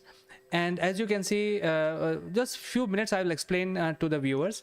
There are two tangents which are now, so hopefully people know what is a tangent. It is a line which just touches the perimeter of the circle. And in this example, what is happening is there are two tangents coming from both sides of the circle, and then they are at an angle and intersecting each other at certain distance. And then from the where the point the tangent touches the circle, there is a line which connects to the focal point, and that line is called radius. And I asked the viewers, can you solve this area which is surrounded by yellow lines? So that was a puzzle basically, Neville. Excellent. And immediately when people look at the title, Circles and Tangents, they'll go, oh, no, I don't remember that. Oh, that's too difficult. And the interesting thing is, it's got not a great deal to do with the circle, apart from there's a radius, and there are two radiuses, and they're equal. And it's not got a lot to do with a tangent, apart from a tangent forms a right angle with a surface that it's touched by to the radius. So here's the problem. Immediately people go, oh my goodness, circles and tangents, I don't remember that. Well, ladies and gentlemen, it's got nothing to do with circles and tangents, and everything to do with a rectangle, or more importantly, a triangle. Because it's a right-angled triangle. And the beautiful thing about a right-angled triangle is, we're going to go back to our little example earlier of a right-angled triangle is just half a rectangle. So if you can now, I don't know whether you can do this. Can you see, Kate? Can you draw a line from the center of the circle to the point of the radius, of a point of the tangent? I can do that, Neville.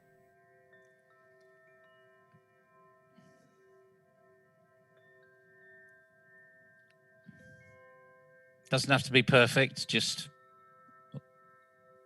well, brilliant. Oh, that's not bad. Yeah, that's pretty good. That'll do. Excellent. So now what we've got is we've got two triangles. But the beauty thing about that is those two triangles are exactly the same. So all you need to do is know the area of a triangle. And I've told you the area of a triangle before. It's half the base times the height, because it's just a half of a rectangle. And it's as simple as that. So you can break these puzzles down into very, very simple geometry. But the reason is why you need to use it is most important. So on the side of any paint tin, it says, this paint tin will cover 10 square meters. Well, it's pretty good to know how many square meters in your house you want to cover to know how many tins of paint you need to use. And not all tins of paint say 10 square meters. Some might say 5. Some may say 7.5. Some will say this needs 2 coats and it will cover 15 square meters. So all of these things that CK is putting up here have got some practical use. So I hope that makes sense.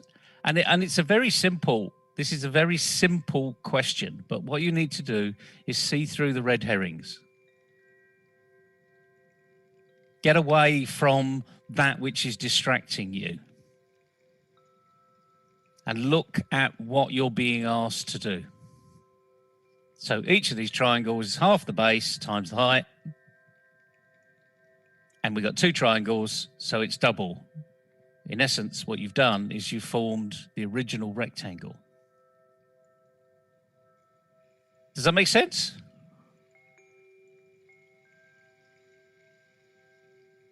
There you go. There's your answer. So what looks as complicated in first thoughts isn't complicated, because you can always break it down into component parts. Absolutely, Neville. In fact, I gave the hint, and that was a very big hint. And I have mentioned that it's a 90-degree angle, so it should be straight away clear to the people that it's half of the rectangle. And we are trying to show that in dotted lines here, that had it been a rectangle and we have divided that diagonally, then it will look like this in the blue dotted line. And so the area of a triangle, of a right angle triangle, is basically height into base, and that is half of it because it's half of a rectangle. And since there are two rectangles, two triangles, or two fictitious rectangles, all you have to do is basically multiply by 2, and that means this is basically a quadrilateral, which is height into base. The answer is very, very simple. There's always a simple answer, but you have to just break down the problem. So once you've broken down the problem into its component parts, you get to the answer very quickly. But like anything else in life, you can be confused by the title, circles and tangents. The context is the triangle. Absolutely, Neville. In fact, this is exactly why the challenge is tricky, and it's a challenge. It's a puzzle. It's not a mathematical problem. It's a challenge how logically you think. And some of these challenges that we are putting now are very simple in nature. People have to just look at it, and like you are explaining it, it's half of a rectangle times 2, and that is a solution for this challenge. There is nothing to do with tangents or 2 pi r, or none of those formulas are required in this. It's a very, very simple challenge, which you are the first one to crack in less than 5 seconds. In fact, I gave 3 minutes, but you cracked it in 5 seconds. Well, I'm not. To me, it's never a race. It's about trying to do the right thing. But the key thing is, everybody, is break down the problem into little component parts, and then makes life a lot easier. I've got a challenge for you, CK. I would like you to imagine, in fact, you could even bring a whiteboard up if you like. I would like you to imagine drawing a clear piece of paper and drawing a small circle on that piece of paper and colouring in that circle so that you've just got a dot on the screen. Can you do that?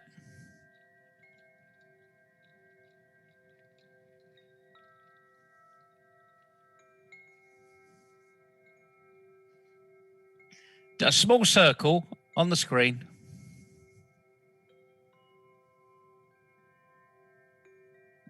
It's not small either, but anyway.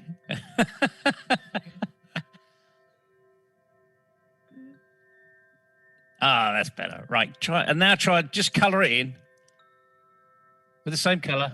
With the same colour, just go backwards and forwards. And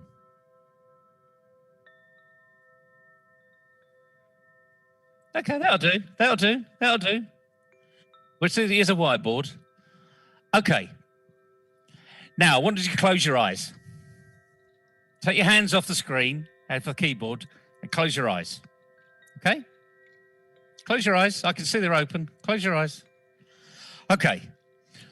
In a minute, I'm going to ask you to open your eyes. And I'm going to ask you the question, what do you see?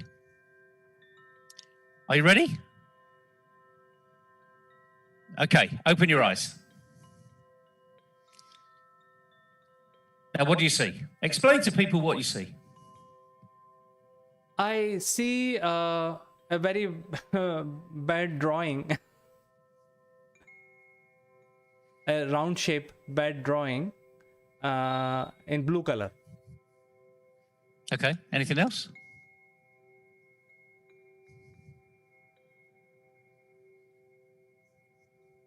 I think I also, it looks like a sphere to me, not a plain circle. Okay. Looks like a sphere. Anything else? It is the only thing on that white sheet. Okay, now we're getting there. Okay. Because what you've done is what everybody does. They focus on the small things. They're not focusing on the white sheet of paper, what you could do with that white sheet of paper, how big that white sheet of paper is. The fact that this little blue dot that you've drawn pretty badly that looks like a sphere has no relevance whatsoever because it's on a huge white sheet of paper. Why did you draw it in the middle? Is it in the middle? Is it to the left? Is it to the right? And this is just making a very simple example of what we were doing earlier. We focus on those things and we go, oh my goodness, I've got to explain that little thing. And that's not how life works, because there's much bigger things out there that we don't look at because we've been asked to focus on something else. Now, I didn't ask you to focus on the blue dot, did I? But I asked you, what did you see? Absolutely, Neville. You did not give me a puzzle to solve. You just asked me, what do you see? And it's as simple as that. And that's why life gets complicated, because you don't see all the wonderful things around the blue dot. You just see the blue dot. Absolutely. So viewers, there are more challenges like this. I'm hoping that you will solve this. In fact, there is one very interesting which is called circles and triangles, which is challenge 1. That is very, very interesting and slightly more difficult. And there are easy ones also. So hopefully, just like Neville has solved it by looking at the problem, you should be able to solve our challenges. These are very simple but logical in nature. All you have to do is cut the clutter and solve our challenge.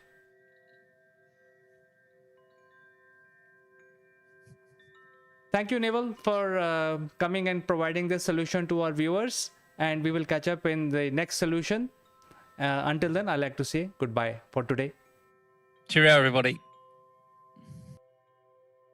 We have some unique Akulmek memorabilia which will make you look outstanding.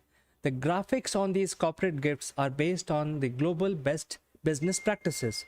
To become recipient of one of these gifts for free, you have to watch this video till the end and provide your valuable comments, or you can also share your experiences. The person who makes the best comment would be chosen to become a recipient of this beautiful Akulmek gift, absolutely free, delivered to your doorsteps. The winner would also get a chance to be invited live as a distinguished panelist during our next video. What are you waiting for, friends? Please subscribe Akulmek and smash that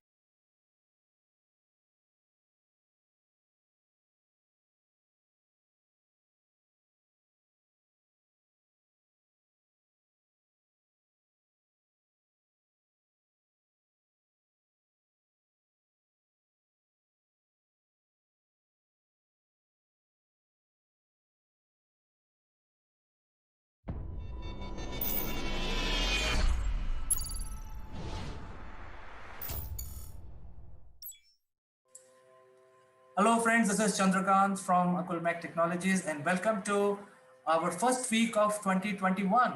And we are starting with a lot of great news that we are bringing to you. And before I break the news, let me invite my friend from UK, Mr. Neville Gunn. Good morning, CK, and good morning, everybody. Yes, 2021 starts off, it's a new era.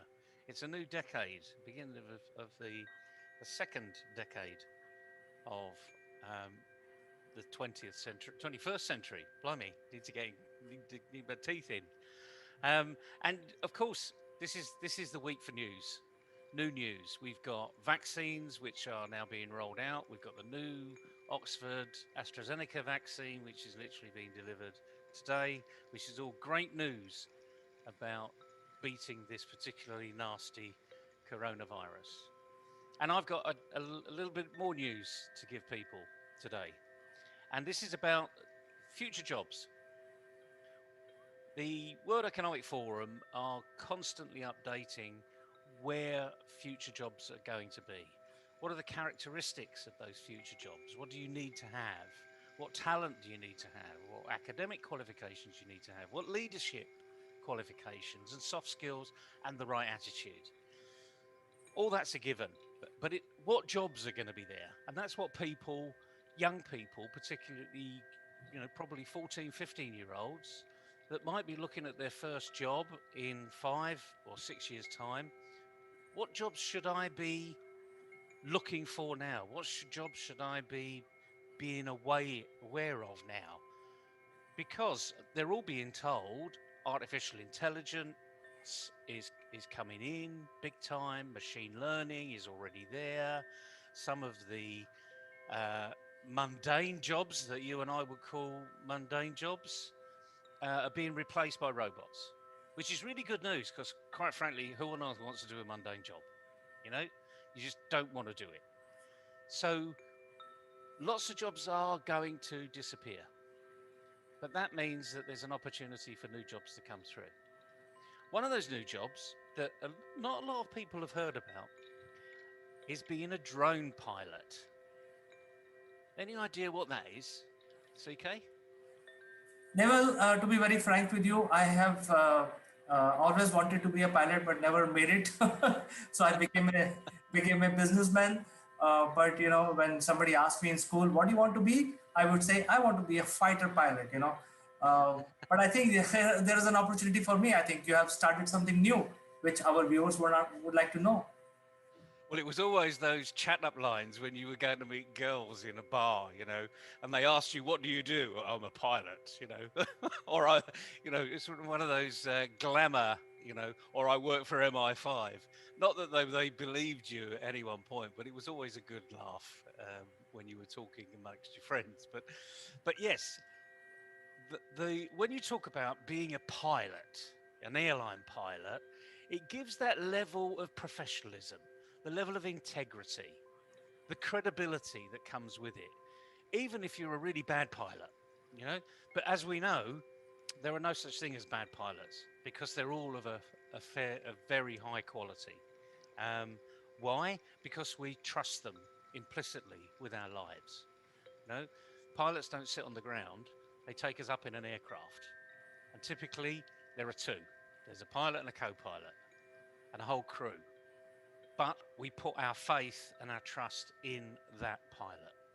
And under those circumstances, yes, of course, there's a level of leadership that you come with it. I mean, what sort of words come to you as you talk about an airline pilot? Well, I think to begin with, intellectually very sharp. That is the first thing. Ready to take a decision in a split second. So ability to take decision at a very high speed.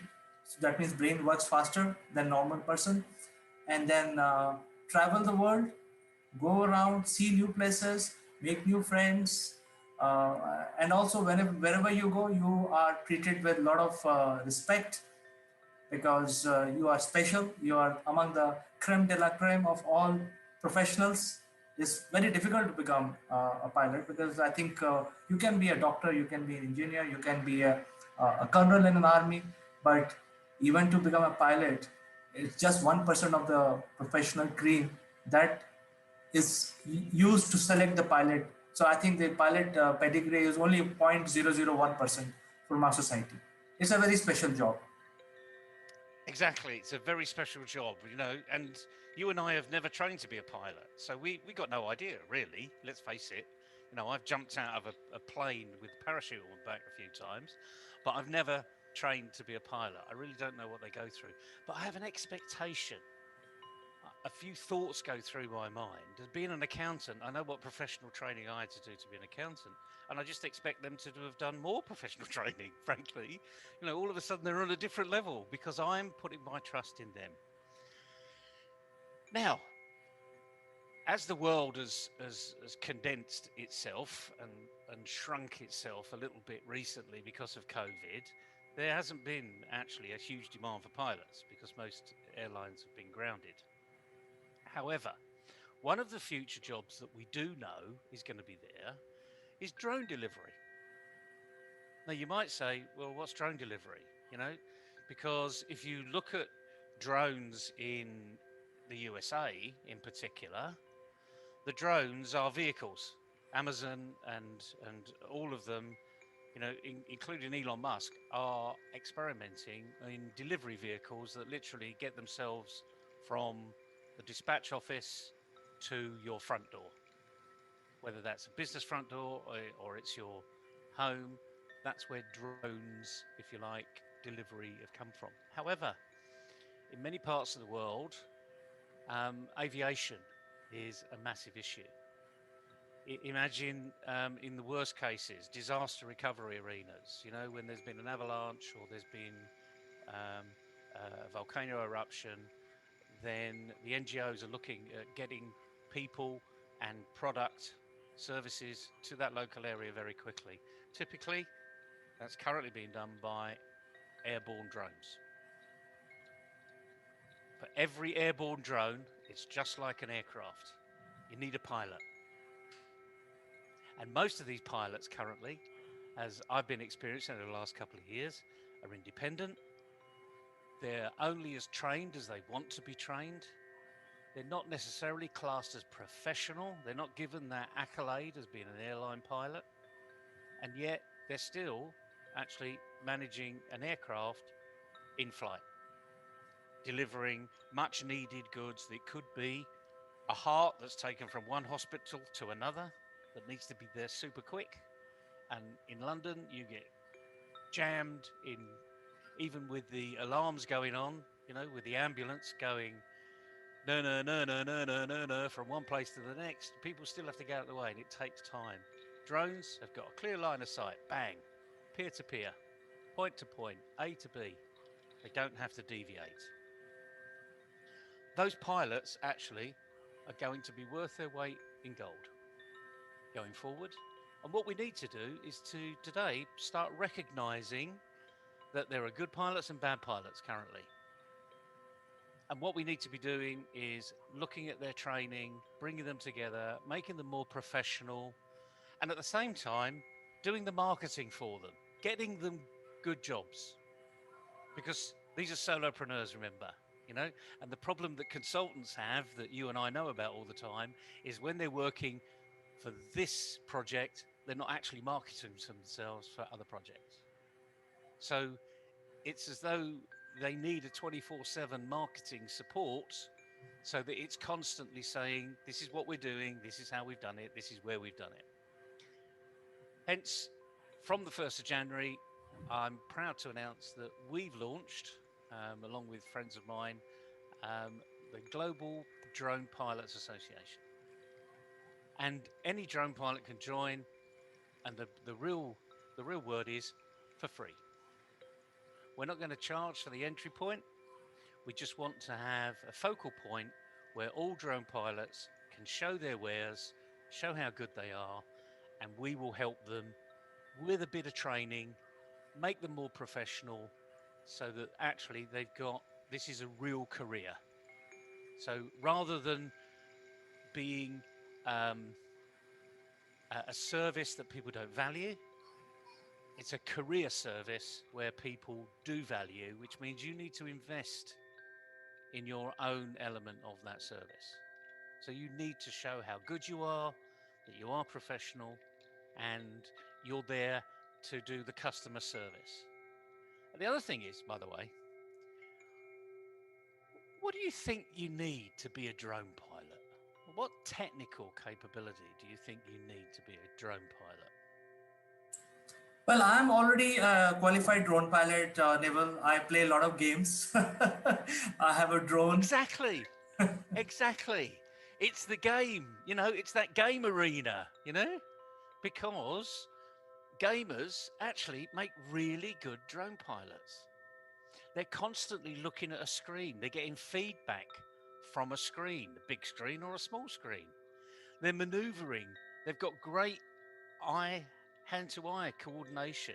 They can maneuver this, this, this. They're using all of their digits to make things happen. Almost like a Formula One driver, that everything's on the steering wheel.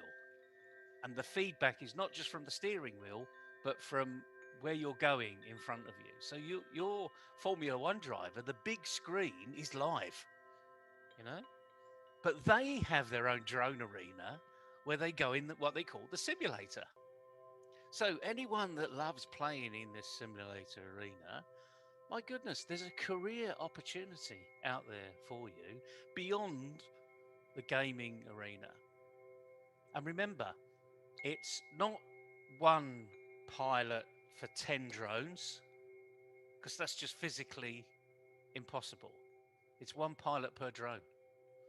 So if you imagine, and let's just think going forward now, because we're seeing the adverts on the TV, you know, if you want your McDonald's takeaway, you go to an allotted slot and someone brings it to you. In the UK, we've got Deliveroo. So that, in essence, what you might call a tuk-tuk driver or a motorbike rider brings the meal to you. It's going to be done by drone. It's definitely going to be done by drone going forward. Why? Because motorbikes, tuk-tuks, etc., even electric vehicles can only go on the highway, can only go on roads. If I go to my local McDonald's, it's about 3 miles away and would take even a motorbike rider about 15 minutes because of the traffic lights, the traffic, you know, and it might even take 30 minutes on a bad day, despite the fact that the motorbike rider can weave in and out of traffic. How long would a drone take to go 3.5 miles? Well, I think actually, it'll take hardly 5 minutes. I think. exactly 5 minutes. 5 minutes. And equally, once it's delivered, it can take away the rubbish. So it could wait for you to unpack it and take away everything that it's been sent with. Okay, so we're actually saving the planet many times because this is an electric vehicle, not creating carbon dioxide, not utilizing any, not adding to traffic problems. All of the benefits that you can think of with a point to point, you know, 50 meters up, assuming the Civil Aviation Authority allows it. So those are big issues you've got to get over. But again, once you become a professional organization, the aviation authorities are going to say, actually, okay, this is self-regulation now. These people are really regulating themselves. So they will recognize that unless you've got certain qualifications, you can't manage a drone. And then the organization, the industry becomes self-regulated.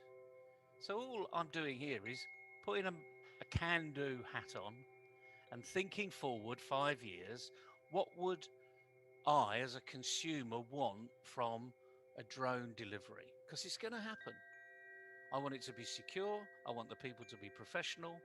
I want to make sure that they're not damaging anywhere. I would like them to be economic, efficient, and environmentally beneficial. What better than to start with the pilots themselves? So that's the theory. So, Neville, I have just one simple question. You already mentioned that joining your group, your forum, the Global Drone Pilot Association, is free. But are you putting any qualification criteria?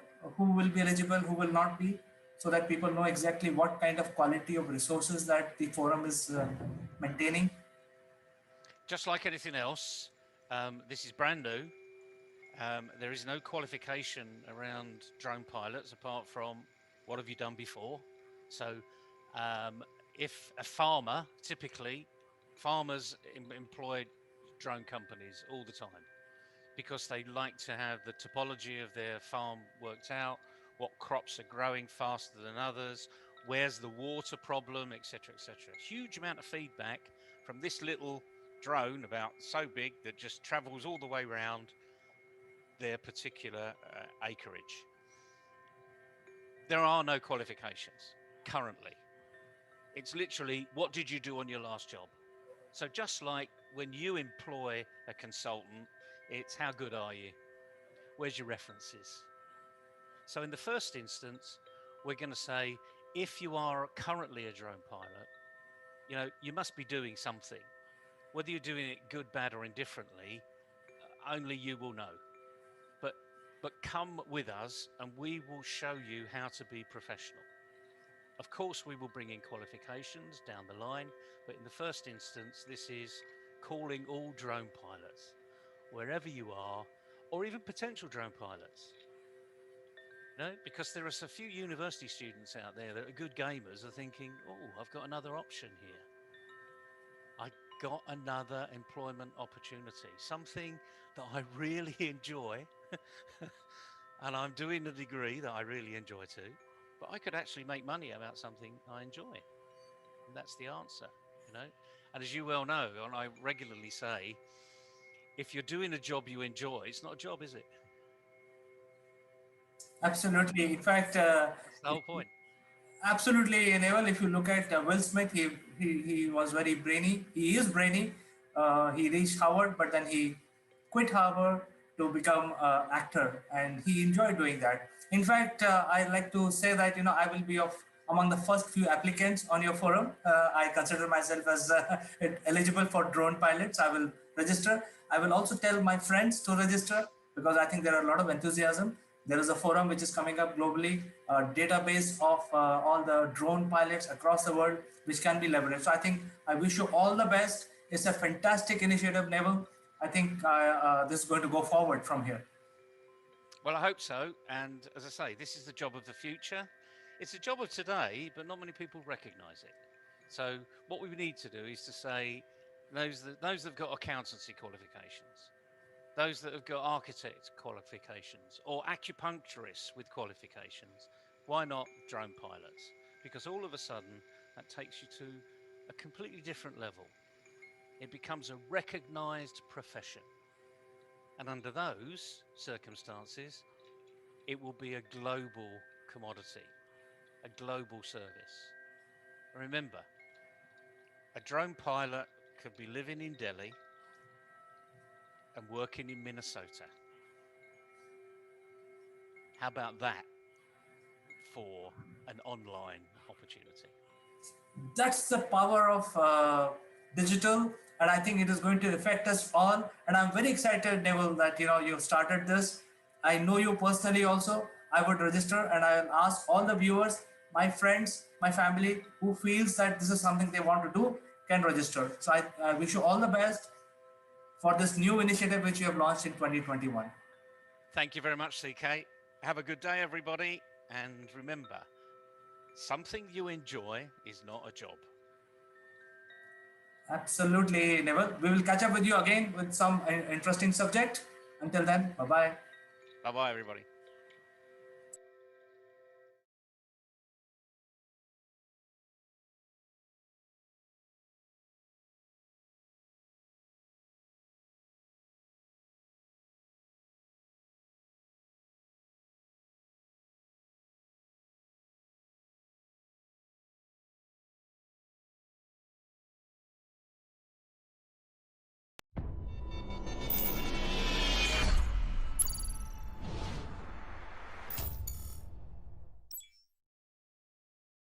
Hello friends, welcome to Akulmak Live. My name is Chandrakant. We are now experiencing the second wave of COVID, and a lot of people have got infected, and a lot of people got cured. The medical establishment facilities are running at full capacity at the moment, and because of this, doctors and the medical staff do not have time on their hand. At the same time, there are scarcity of supplies of vaccination, oxygen, and so on. So there are a whole lot of issues which are happening because of the number of patients reaching hospital. And in such a situation, what is the effect of the mental well-being of everyone, doctors as well as patient? This is something that we will discuss today in our show. But before that, a word on our giveaway. We have some unique Akulmak memorabilia which will make you look outstanding. The graphics on these corporate gifts are based on the global best business practices. To become recipient of one of these gifts for free, you have to watch this video till the end and provide your valuable comments. Or you can also share your experiences. The person who makes the best comment would be chosen to become a recipient of these beautiful Akulmak gift, absolutely free, delivered to your doorsteps. The winner would also get a chance to be invited live as a distinguished panelist during our next video. What are you waiting for, friends? Please subscribe Akul Mac and smash that like button. Now, let's get back to our discussion.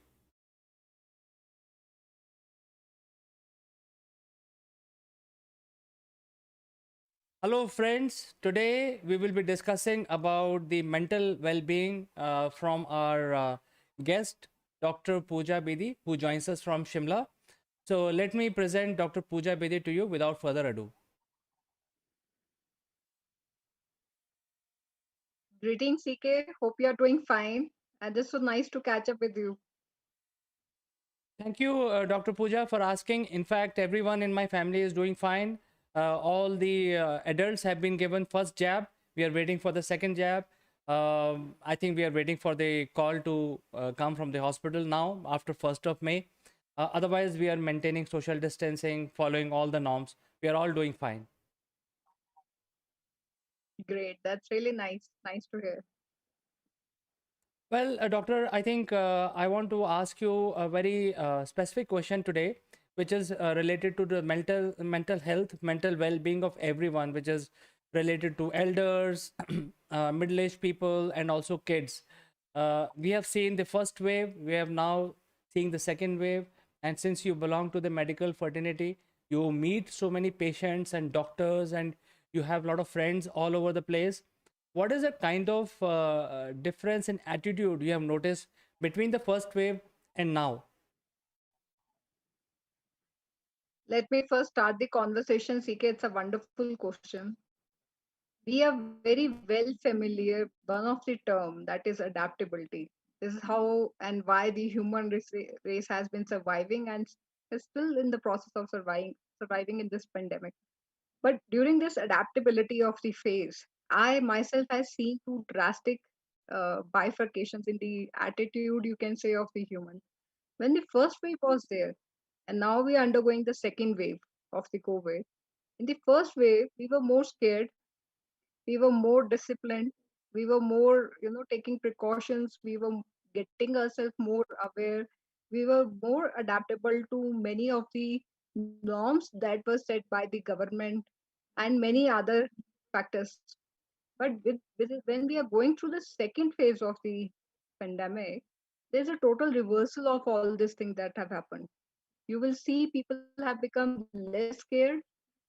That is fine if they are aware and they are following all the protocols. It is very good to stay aware. We have become less disciplined when it comes to wear the mask in the proper manner, to follow the social protocols, to follow a diet, a regime that we were following in the first wave. Somehow you can see the dip has been there in the second wave as far as the attitude of the individual or the concerned population is in question. But the only thing, CK, that has not changed, in fact, we are just seeing a soaring in this, is the mental health issues. In the first wave also, we have seen number of cases of mental health issues. In fact, I would like to do a study sooner or later in which I really want to calculate the number of mental health issues as compared to the COVID, because people who were having COVID were having mental health issues. People who were not having COVID were also having mental health issues. They were scared, anxiety, irritability, and many other this peripheral kind of mental health issues were popping up. So the number of mental health issues have not changed. It's the same in the first and the second wave. But yes, correctly mentioned, attitude of the individual, or you can say the population, has changed drastically. So my humble request is there to follow a prescribed protocol, prescribed diet, a regime is very, very important to if we really want to combat this particular situation. Well, doctor, usually when we go to hospital and we consult our doctors, they are very, very humble and very polite. They are usually listen to your problems very calmly. Even sometimes, patient vent out their anguish. They feel that, hey, you're not giving me right medication, or I'm not getting cured, or whatever you gave me has not worked. But I have never seen in my so many years of 20 years of going and meeting the doctors, I've never seen any doctor losing cool. I think they have been trained to do that. But something has happened in the last 15 days. There is so much of pressure that every doctor is in so much stress, and they themselves are losing cool. So I think the both parties, which is doctors and patient, are losing cool on each other, which is very, very different, which we don't see usually. What is your opinion on this observation of mine? Yes, CK, it happens. If you overuse a generator till the time it is giving you cooling by different electrical appliances, it is absolutely fine. But if you are going to overheat it, it's definitely going to have some kind of repercussions. So the same thing is happening. It's not that it is coming from the patient side. What I feel like, it is not that we are not used to the rush of the patients in the IPDs, OPDs. They're pretty used to that.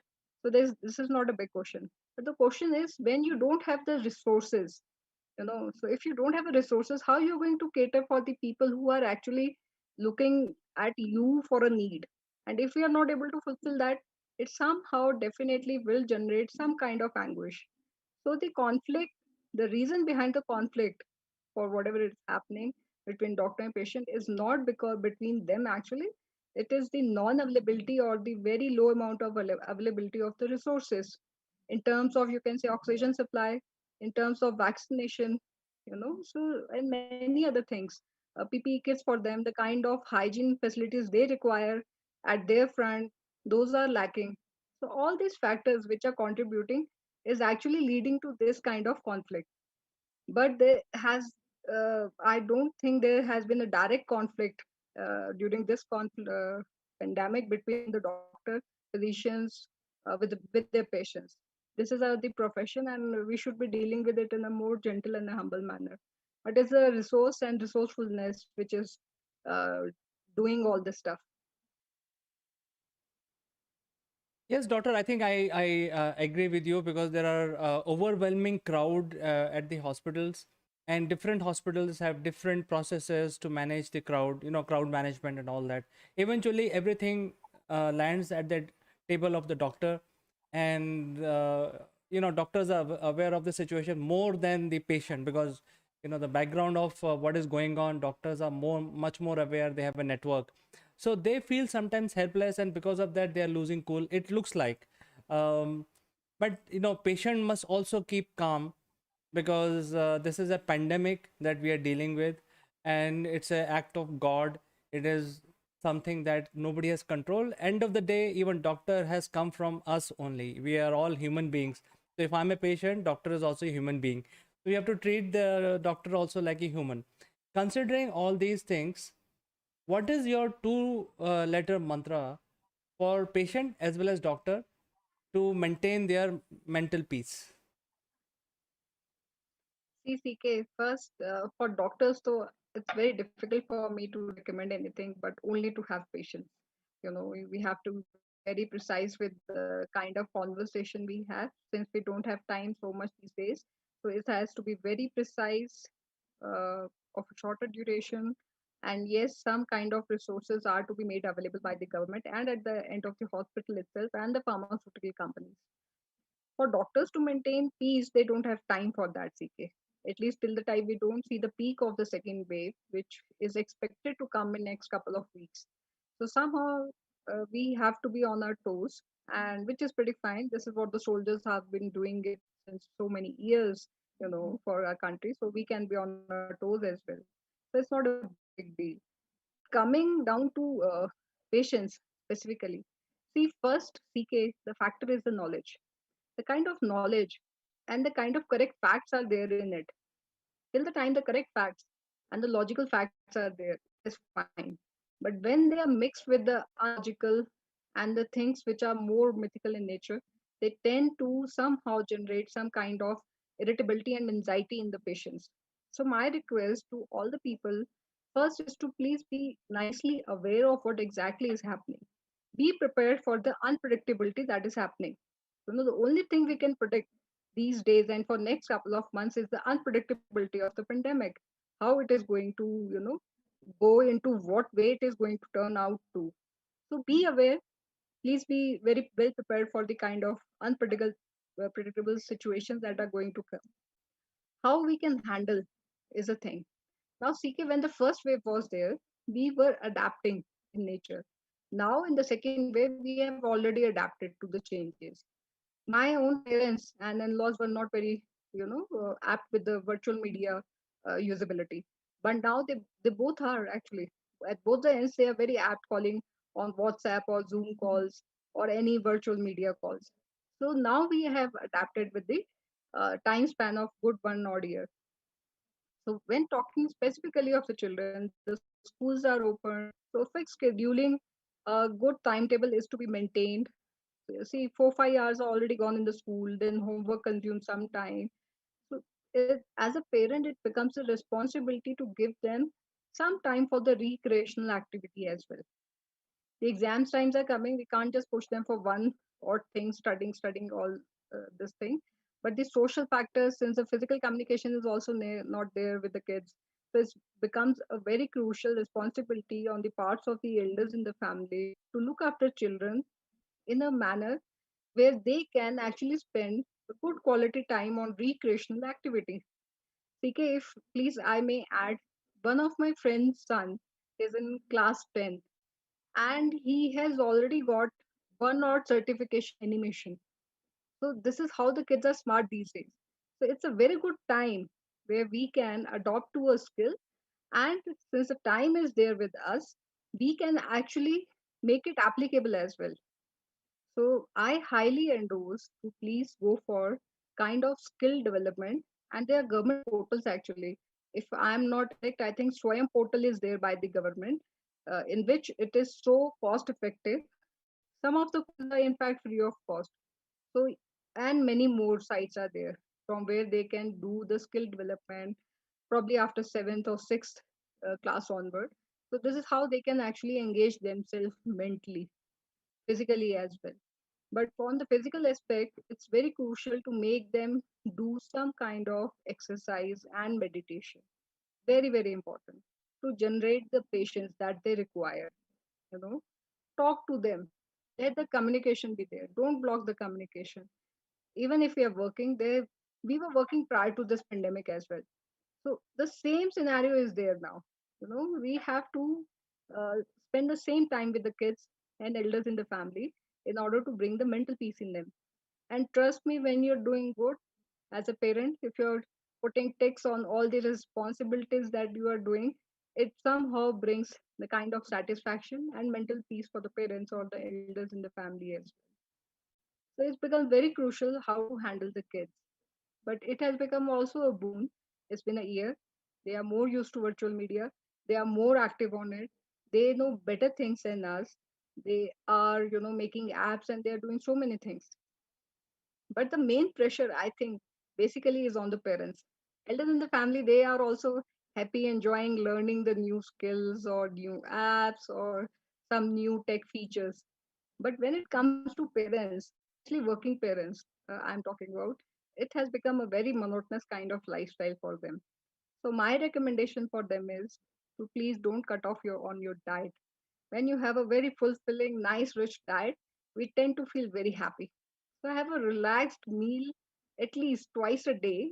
One can be a little hodgepodge, but the couple of meals are to be a very good relaxed meal, especially for mothers. And take bath every day. It soothes the body if possible, considering the conditions. Please take it couple of times. It relaxes the mind and the body. Maintain the hygiene.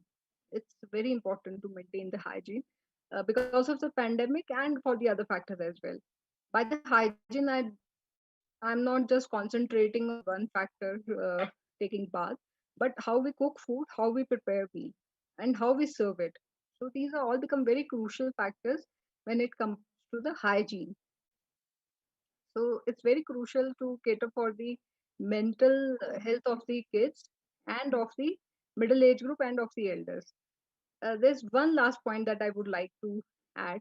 If in the family we see there's a gradual, now there's not a sudden mental changes that are coming, the gradual mental changes that are coming. So if you are witnessing in your family somebody is talking less, somebody is not having meals properly, somebody is not taking bath, has become suddenly or gradually lethargic, not wanting to dress themselves, and the usual thing they were doing, and now they are not doing. It's an indicator that needs to be catered for on priority. I think this is a good indicator, doctor. I think what you are saying is absolutely very, very sensible, and it is a very good generic advice for everyone, every human being, whether you are a senior guy or a middle-aged person or even a kid. And you rightly pointed out that there is a department of the government which is called Skill Development Corporation of India, which is a government body, and they have tied up with IBM, and they them together are providing a lot of skills for free. There is not even a penny charged. So people, especially kids who are below 21, they can actually go and register for various skills available from Skill Development Corporation of India. Absolutely free, and I think one of the skill is a digital skill, which even the elders can join the program and acquire. So I think the only thing that I get from this conversation is to maintain mentally fit, you have to engage your mind in something new. You have to learn something new which you have not done. Maybe you want to do carpentry. People like us can get into creating some furnitures and those kind of skills. What do you have to say about that? Yes, CK, you just telepathically something just went into your mind, which was going in my mind. I always wanted to learn the skills of a barber. I really enjoy cutting hair, but because of some reason, everybody in the family was scared getting a haircut from me. You know, so but now it's been a year, and I am giving haircut to everyone in the family. So yes, there are so many things that we wanted to learn from our own, and this is one of the skills that I've developed recently. It's been a year now, and I really love to do it. And it's totally free of cost how I have learned it. It's just the YouTube videos that were available. So I just watched couple of them and then just tried and tested kind of thing happened. And this is how we can actually utilize some different tech channels and also channelize our energy, which is just lying like this, or the procrastination. It can be channelized into such a wonderful skill that we can develop. Let it be anything, let it be singing, let it be writing kavitaएं, poems, so many things we can do. They don't involve any cost, and in fact they actually involve the participation of the family member, which is so great. So maybe simple painting, something, some of these kind of gestures, they make you mentally engaged, physically engaged, and when they get socially appreciated, or even if the family people are appreciating it, you get socially engaged also. So all kind of mental health needs are being catered. Just getting yourself mentally occupied by learning a skill that you really wanted to learn, or if the time is demanding, or your situation is such that the kids are wanting you to learn it, it's very apt. Learning anytime make you mentally active. Doctor, I think I would like to share one of my personal experience with you. This is like last month or maybe 40 days back. One of the light in the studio from where I'm actually speaking with you got, it basically there was no way to repair it. It actually got spoiled. So what to do? We have to create a studio light for ourselves, and then with little application of our gray matter, which is between our ears, I was able to find out what is the way out, and I converted this deliberately to engage with the kids and made it as a DIY project using the old dish antenna. Because what you actually need is to make a parabola and use that parabola to send the light waves in a parallel beams instead of scattering them like a bulb. So then, by stroke of luck, we had a couple of old dish antennas lying on the roof.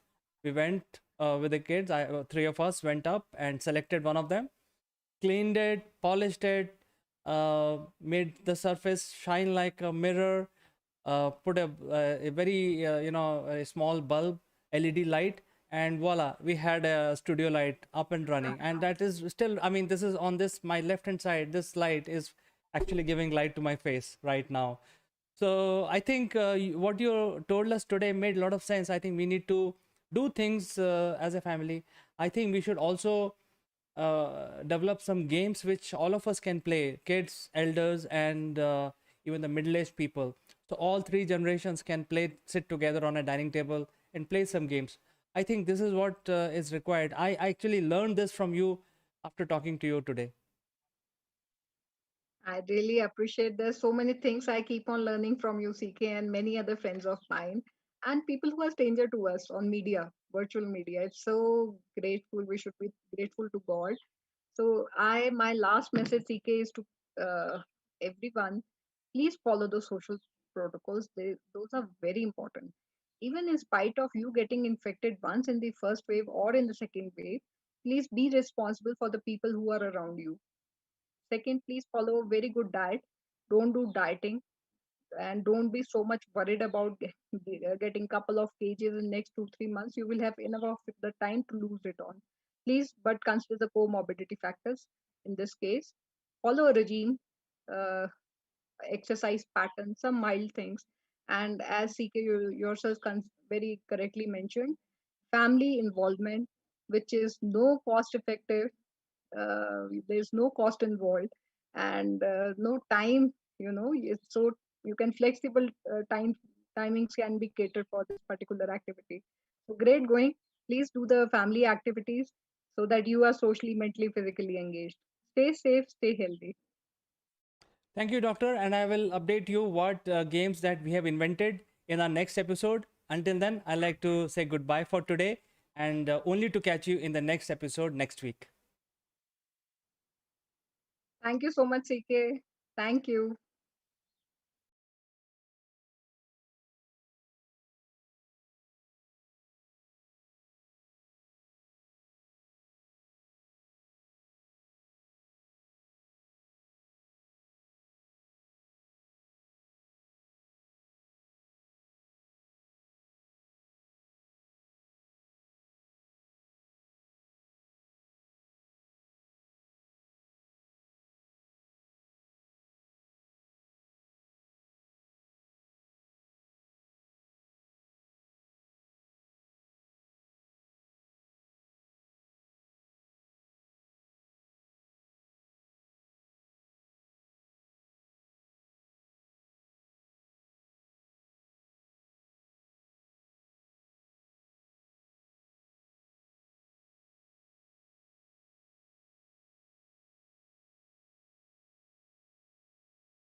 This is Chandra from Akulmac Technologies. Welcome to Top Brass. Today we have a very eminent personality on the show, Mr. Neville Gant, who is the MD of MindFit Limited. And today's topic of discussion is about, you know, what we can do to bring our business online. So before I ask this question from Neville, let me give a bit of background. Last week, there was a news that both Zoom platform and Hangouts opened their softwares for free for everyone. So although it is a free platform where you can have one-to-one communication, but last week both these platforms allowed the full version for everyone until July. The impact of this is that many businesses who are doing physical activity can do it online while there is a isolation is enforced by various countries. So, Neville, this is a very remarkable change in the industry, the way we do business. what do you think we should do to bring our business online? Well, good morning, CK. Good morning, everybody else. It was a real leap of faith by Zoom and Google Hangouts, literally last week, and in many respects, it should revolutionise the digital transformation, because the digital transformation actually has been slowing down. People have not been moving to the cloud. They've not been taking that leap of faith into becoming digital. What do I mean by that? Well, we have got an analog type mind. We go from A to B to C to D. And the beautiful thing about digital is it allows you to move all over, like a scattergun. You know, you can create algorithms to go here, here, here, here, here, here, and really do almost anything you want in the digital space, even when you're asleep, because your website is there 24/7. Not like your business cards that are stuck in your wallet, you know, and are only passed around when you go on a networking basis. So what Zoom and Google Hangouts have done is they've given the impetus for people to say, what do I need to do to go online? And we already see a lot of people moving down that route. I mean, I've seen I watch breakfast TV on the morning. I have my cup of coffee and I get an overview of not just what's happening in the UK, but what's happening globally. And today, the biggest highlight was lots of these trainers, personal trainers, have gone online. So rather than going to the gym, they're doing their training sessions, by the way, for free. That magical word, you know, that everyone says, is it free? Oh, I'll have some of that then. They're going online and doing it. And there's one guy that had 2 million people on their YouTube channel yesterday on a live presentation. It wasn't costing them anything. They were doing their own workout anyway. So they were doing something they were normally doing, but they had 2 million followers. And guess what? Because all the kids are now at home too, the majority were kids. A whole new audience had come to this person.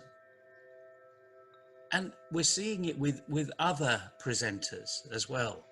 We're seeing, I believe Darcy Bussell has got, you know, the ballerina that then went on to Strictly Come Dancing. He's doing online workshops for free. They're giving it away. They're encouraging people to come and say, this is who I am, this is what I do, come and have some fun. And that word fun is the bit that we need to focus a little bit on today, because a lot of businesses don't have fun. They really don't know why they're around. They want to make money. Well, now is an opportunity to move online and think of what you have to do to your business to make it digital. Aquamac is an absolute classic. You know, in some parlances, before the internet, Aquamac would have been a networking event company, bringing people from all over the local arena into an event, because that's the only thing that a network could do. But now you're a great network online, but who's really using it? Who of your customers are really taking the mantle and saying, well, I'm online because of the capability that Aquamac has given me, and I'm now going to drive it, and I'm going to create my online presence. And what that means is this is going to become normal. Your face, because that's who you are. I mean, until people see what MindFit does, who do they see MindFit is? Me. Who do they see your passport to grow is? Me. You know, don't be worried about it. This isn't being selfish or over promotional. This is being comfortable in who you are and what you're doing and who you're doing it for. So here you go. You've been nodding away here. I've been talking far too much as ever. So does this make sense, CK? Is Acklemac now, as it transitioned into this great online network community? Neville, let me try and answer this question. Personally, as an entrepreneur, I had complete faith on the online medium, even before this situation of social isolation became reality today. So 3 years back, when we started this company, we wanted to focus on online. And therefore, we created this platform called Top Brass, which allows personal branding and company branding very easy for the startups and SMEs. And I'm very proud to say that in last 3 years, we have been able to build a network of 1 million CXOs worldwide. And so it's a B2B network, and the startup and SMEs can leverage this network by talking about themselves. What this platform do is basically help the CXOs to basically sell themselves. As you said, this is going to become a reality. So the point is, the Top Brass allows CEOs and top executives to sell themselves in order to sell their services and their products. So if you can't sell yourself, the chances are you will not be able to sell your products also.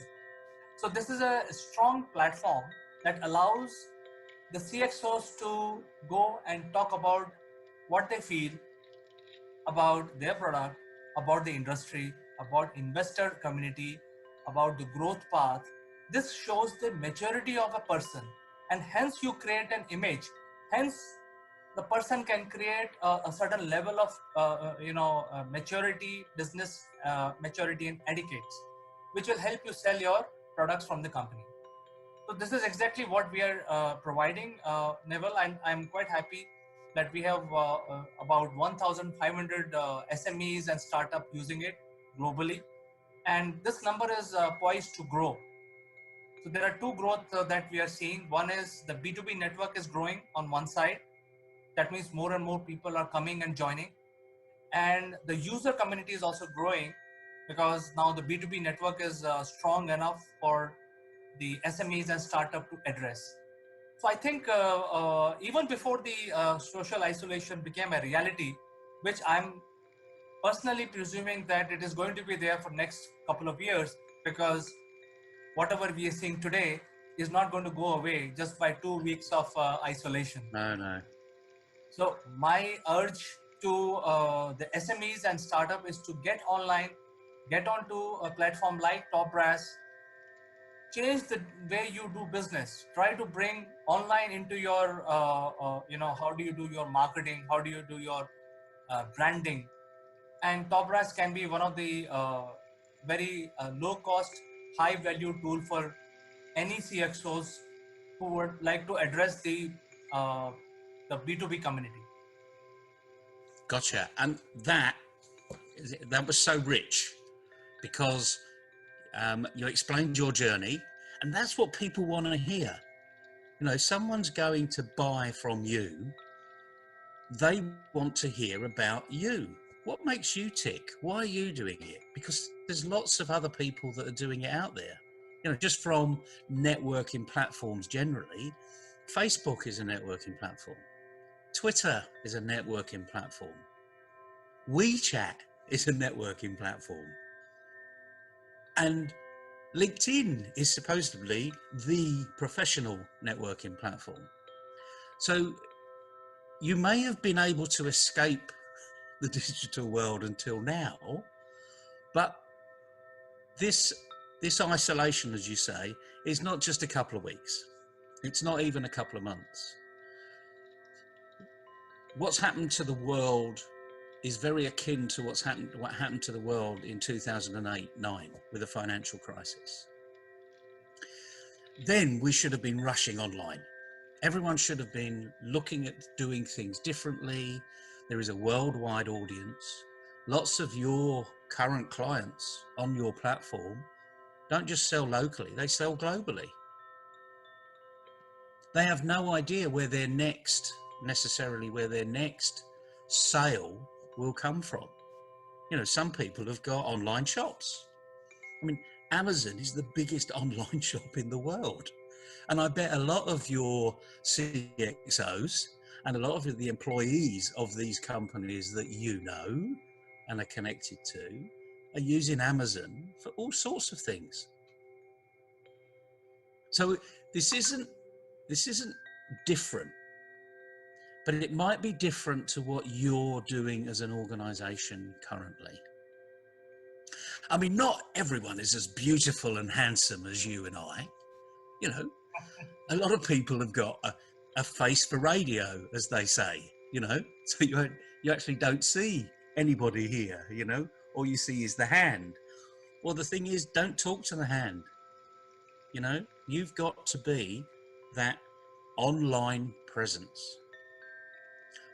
We struggled in the first days of MindFit because fundamentally a lot of people say, well, you're professional coaches. Yep, we are. That's one thing we do. And we can coach one-to-one on this or Skype or any other medium that you care to do, including without seeing somebody on the telephone. So there's lots of digital capability that's out there that we will have utilized in a one-to-one. And many people then said, well, you can't run a workshop online.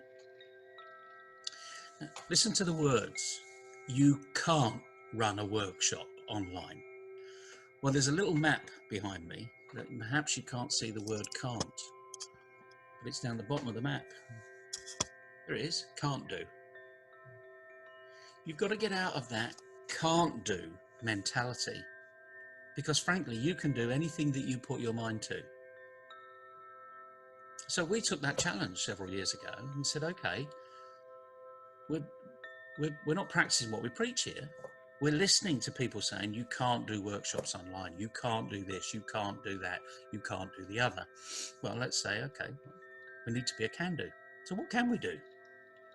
So we started to practice with workshops online. And I've got to say, it wasn't easy, because when we started to do it, the digital connectivity wasn't that good. So in the early 2000s, we didn't have, you know, great opportunities like this, huge broadband capability. Because without good broadband, you can't do this. I remember the days of AOL, you know, dial-up, where you used to type in the number and it went,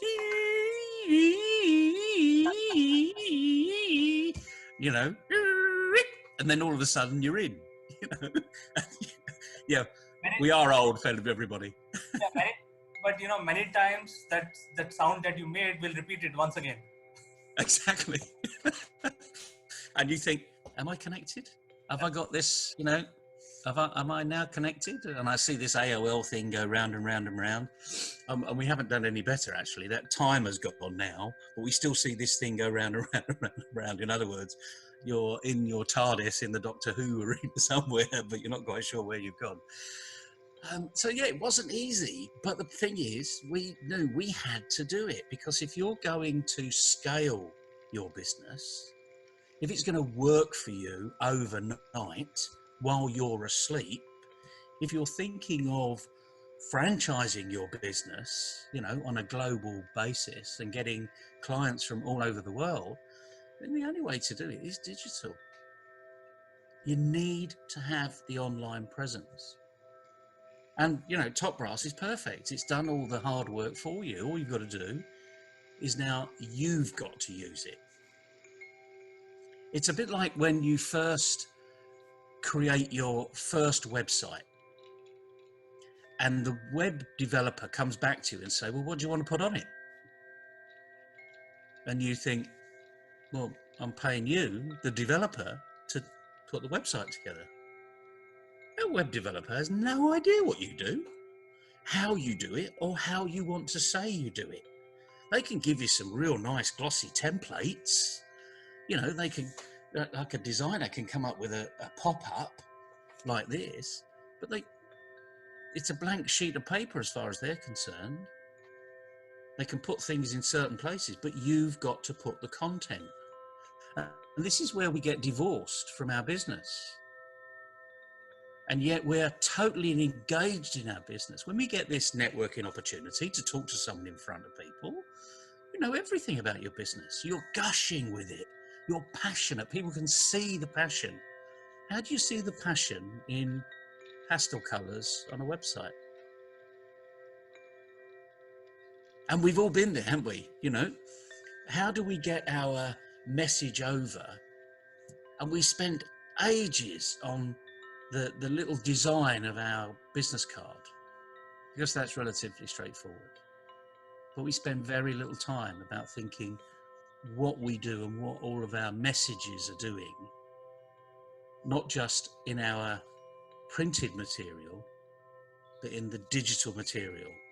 Because at least with the printed material, you can rip it up and put it in the bin. And if you don't want to send it out, no one will ever see it. But as soon as you put it in the digital space, it's there forever. It's a permanent record. One thing we know about the internet is as soon as you put something there, you really can't delete it.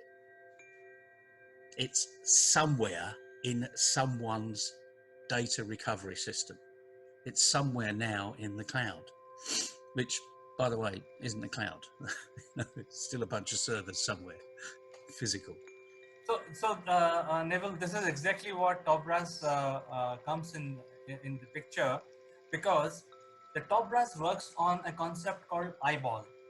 So when somebody is looking at the social media digital image or a video, the eyeball plays a major role. So the eyeball is in certain places on the screen of his mobile device or his PC. But so we play on that.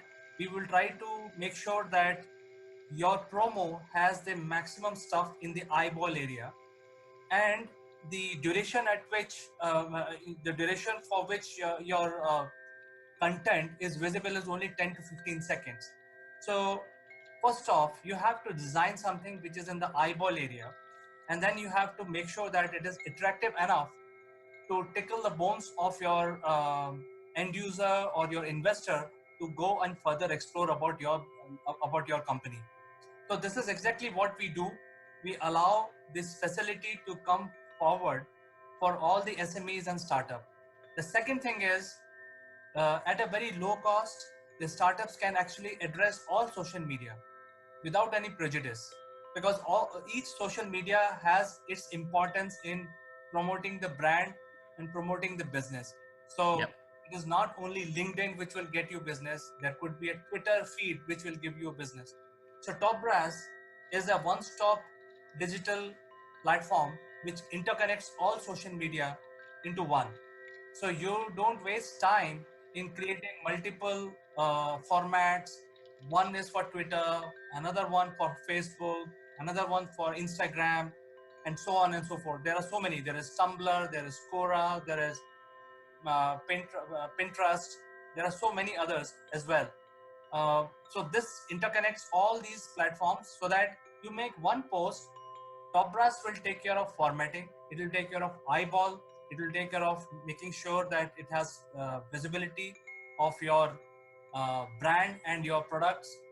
And this will give you a cost saving in terms of realigning your workforce, because this is automation. Top Brass is using a lot of automation, and you can realign your workforce into doing Yep. something more physical. So this is exactly we try to address and bring to the SMEs and startup so that they can leverage this.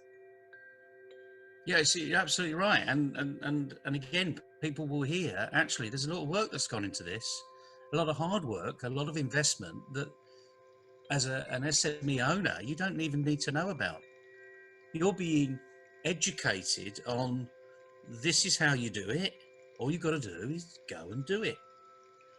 But like anything else, unless someone tells me a lot about their business, I can't talk about their business. And it would take me some time to work out what people's business is, to be able to be fluent as they are in their business. So here's the classic opportunity. While we've got this lockdown, and it will be there for some time, but the more important is, it's only the businesses that are going to be digital that are going to be the really successful businesses as we come out of this pretty difficult time frame. If you haven't got a digital presence, your business will, unless it's very, very local, like the corner shop, and it relies on footfall, you know, so people getting up in the morning and walking past as they walk the dog, and they think, oh yes, I need milk, I need bread, I need a paper, you know. So unless you're in the basic necessities on the high street, you have to be digital. And even now, people in the basic necessities realizing they need to be digital too, because there are some times where it's pretty difficult, and now's the time to deliver. And they're thinking about not delivery in the normal sense, like the paper boy, you know, walking around and with the papers and throwing it, you know, as they used to when I lived in America. It just end up on the lawn. But they're talking about drone delivery. Now, before, we would never have thought of delivery by drone. You know, the perfect delivery is not to your front door, it's in your backyard. Perfectly secure, perfectly safe. They can even take a picture of it when they're disappearing to say, yes, that's definitely your backyard because that's your dog. You know? So all of the capability that we think of as a consumer, let's start thinking of it as a business owner. As a consumer, what do I want from the people that are selling to me? Because guess what? We're all consumers. We may not like to say that, you know, that you are, but we're all consumers. So look at your business as a consumer, because that's one of the best ways to do it. And if you haven't got that capability, then ask one of your employees to look at it as a consumer and tell you all the things that are right and tell you all the things that you can do better. Not that are wrong. You know, don't use this negative language. We can do better. It's that can do attitude. And your platform on Top Brass has done all the hard work, just like LinkedIn has done all the hard work and Facebook has done all the hard work. But you've got to put on Top Brass who you are, what you do, why you do it, and drive your business. There's, to me, the only thing difficult in this is starting to do it. And if you haven't got that get up and go, these difficult times shouldn't be the catalyst, but they are the catalyst for a lot of people to do things slightly differently.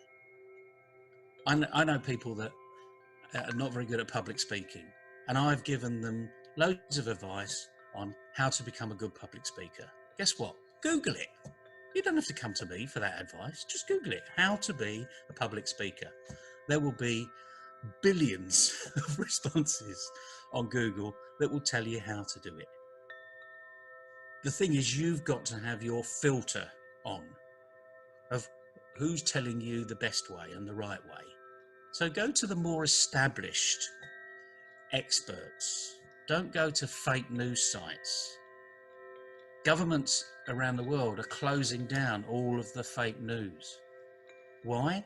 Because they know that you need to have the facts. There's nothing difficult about that. So work with the facts. Go and do something that's going to be of real value to your business, not just today, but it's going to put you on another curve, a trajectory.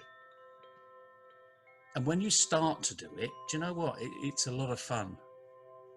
Because like anything else, and here's the secret, right? So we need to be quiet about this because we can't tell everybody.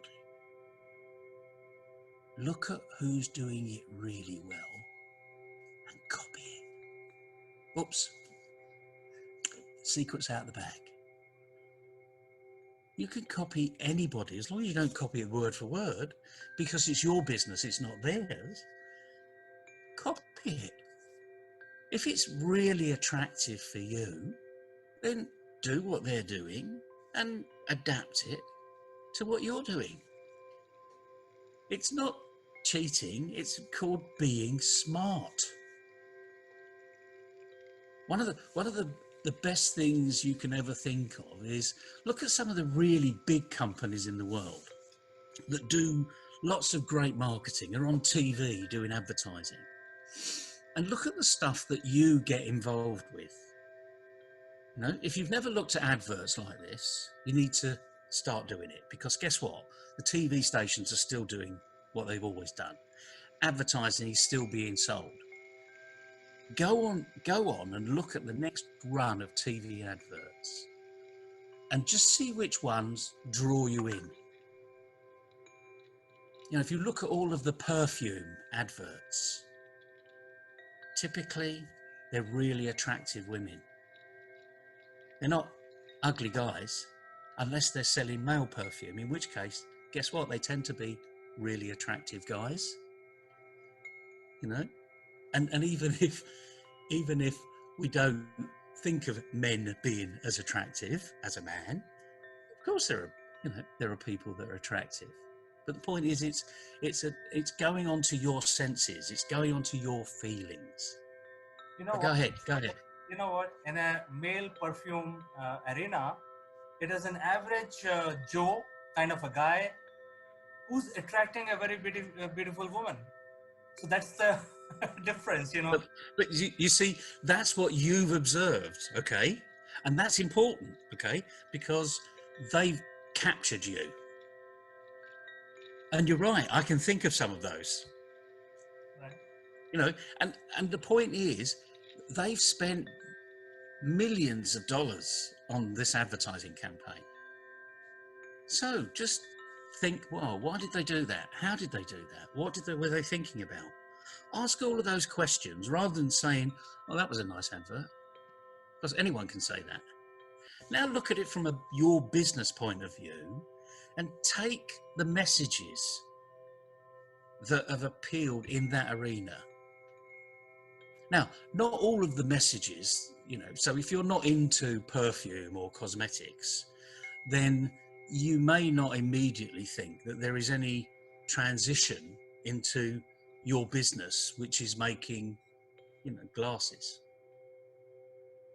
So think of where people use glasses. They use it, you know, to have fun together, to take on a picnic.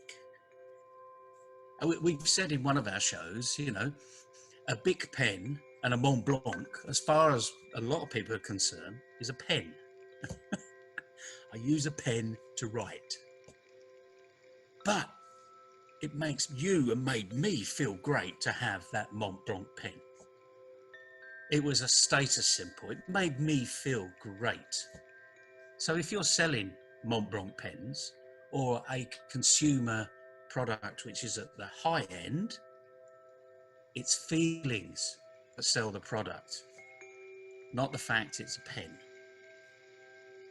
So again, this is real opportunity, you know, to go and look at what other people are doing it. And again, it's a secret because all you got to do is Google it. Google what you do and find out what others do. This isn't hard work, is it? So Neville, I think you have raised a very important point. And now, since you made this point, I'm also thinking that this is exactly Top Brass differentiate our clients. We help them come out of the Me Too syndrome. Because if everybody's talking Absolutely. about the same thing, how do you differentiate? So we actually help them create a differentiation from Me Too. And that is why Top Brass give them power and facility to be more creative rather than follow the 90% of the world, because you know they can leverage the online platform, which is Top Brass. They can the CXOs can think how they can make a difference what will make them tick with the investors and the clients, and then they can talk about it. So it is not necessary that you talk about your perfume or your product. So when I say perfume is the product, but you can make a difference in how do you project your business and your company, and Topras will help you there.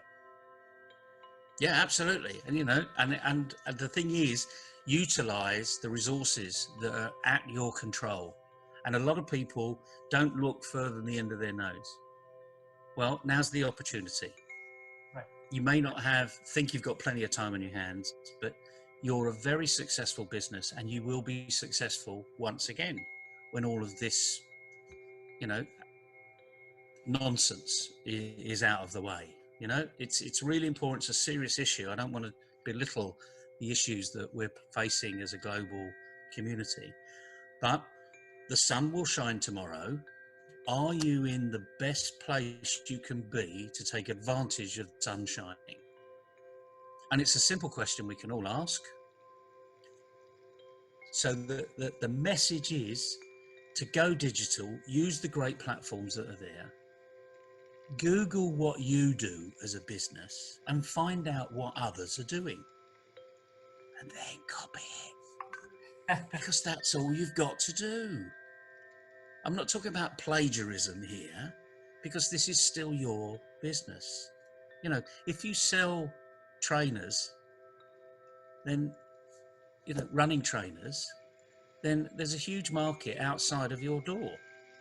And it's a global market, potentially, if you've got that one trainer that no one else has got. So we're not worried. We don't get paid for any promotion on here. But guess what? One of the biggest training manufacturers in the trainer manufacturing world is Nike, or Adidas, or Puma, or Slazenger. And guess what? If you Google who makes trainers, bingo, it'll come and tell you. How do they market it? Go and look, see what they do. They don't sell a trainer. They sell a feeling. That feeling is related to the brand. That brand, the Nike swoosh, the Nike tick, which is fantastic because they got to the saying, just do it, before we were around. But you can tap into that, and you can have fun doing it and put the fun back in the business. So the message today is go digital. Don't put reasons why you can't. Go and do it. Yes, Neville, actually, thank you so much for giving us this wisdom. Most of the countries are in lockdown state for past 10 days, and business are thinking what is going to happen. Maybe the lockdown will be over in next 10 days, and so, but 20 days are wasted. So I think the point that you are trying to make today for our viewers is that don't waste your 20 days. Change the way you do business. Come on the digital platform. Don't lose number of days or months. Still maintain the same level of interaction with the clients and investor community. Use the digital platform. It's an outstanding advice that you have given us, Neville. Thank you very much. My pleasure. And the thing is, it is so simple, but you've got to go and do it. Don't put it off. Don't go and make a cup of tea when you put this video down. Go and do it, and have fun doing it, because you'll come out of the other side in a far better position, and you'll be a lot happier. Thank you, Neville. It is always pleasure talking to you. I will catch you again, same time next Tuesday.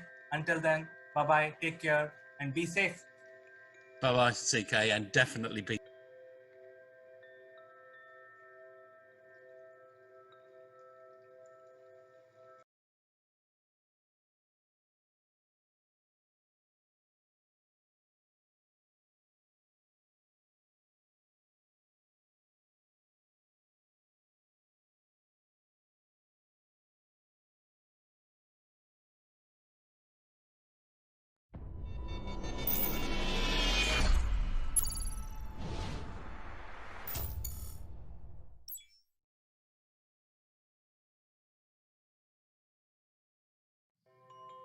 Hello friends, welcome to Akul Mac Live and I am Chandrakant. Today morning I got an email from Zoom saying that as per the new IT Act, they have modified their use policies. And I've actually glanced the policy, the new policy, and some of the things which are mentioned here are the age limit. You know, we have defined very clearly who is the probable user of Zoom services. Then there is a record regulation around recording, and also regulation about the content distribution because it could be copyrighted. To discuss this matter, I have a very senior distinguished personality in the studio, Mr. Naval Goon, and we will discuss this policy impact which is happening in India.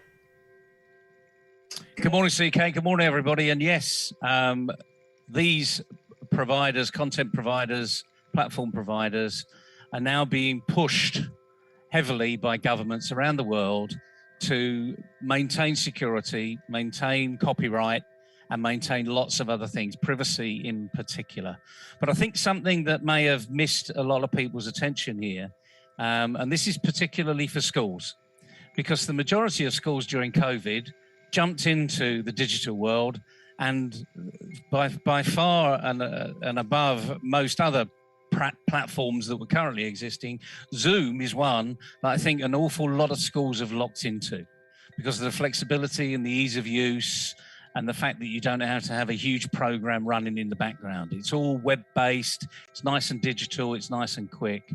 But what that means now, just for education, so let's just focus here for the moment, is that if you're under 16, and let's face it, there's millions of young people in India in particular that are under 16 that are using Zoom for their education, for their academic, prowess, moving forward in academics arena.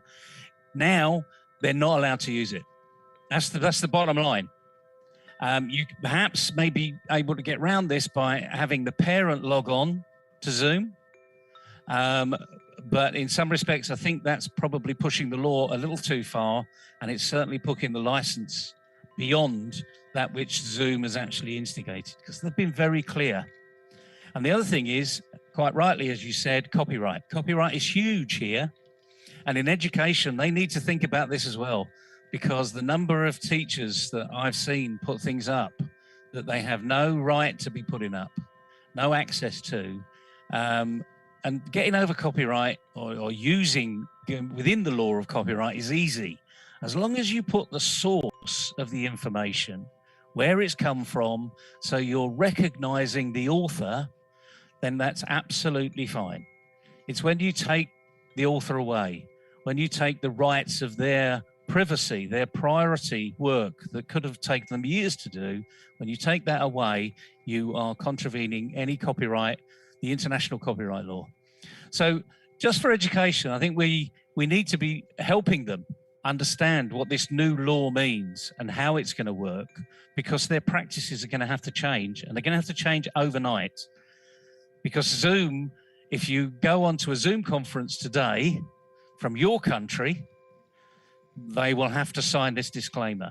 And the other thing is, like anything else, people do not read the fine print. So we're bringing this to your knowledge. We're raising your awareness, because you're going to have to deal with it, and you're going to have a process and a policy to deal with it. What that is, we'll happily help you, develop it. But, by all means, you need to consider it carefully, because the last thing you want to be doing is using the Zoom platform in particular, and actually you're going to be going against the rights of use. Well, Neville, Google was the first company to nail this whole thing. And if you know about Google, they will not allow you to create an email address if you're below 16 years. And they were the first one. And you can create a student email address, but then you will be part of a family pack. So if you're like 15 years old child, then you can create, but your parents will have to create it for you as part of a family pack. And then using that email, whatever you do, it is intimated to the parent. That is how the Google has solved this legal problem. But in case of Zoom, you're not even allowed to use if you're below 16. and you have to indemnify Zoom about all the content that you're sharing. So there is a content sharing policy. I've not gone through this in detail, but I'm sure it must be uniform across the world. You know, you are supposed to be owner of the content which you're sharing. It should not be obscene in nature. It should not be a sledging kind of content, etc. And then Zoom has most importantly said that if they identify some of these violations, they will simply remove you from their client list. And you see, that's the important part that we need to make. I mean, we need to get education clear of this today. This, in many respects, is the first that's actually said you can't use a video machine, a video content machine, a platform, or anything like that if you've got under 16-year-olds. They haven't even included a family pack by the words I've written. Now, that may be, you know, something that Zoom need to address as well. So if Zoom's listening to this, then please address it, because there are so many thousands of pupils and schools that are relying upon Zoom as that, you know, content director, as that communication tool, and they're utilizing the Zoom platform, you know, however well they can do it. And, you know, our thoughts today are, get the teachers, get the head teachers involved in just exactly what's happening. Just look at what's happening, see how it's going to affect you. Obviously, for any of your children over 16, don't have a problem.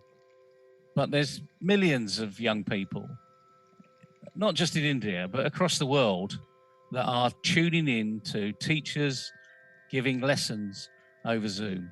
We just have to be really careful now.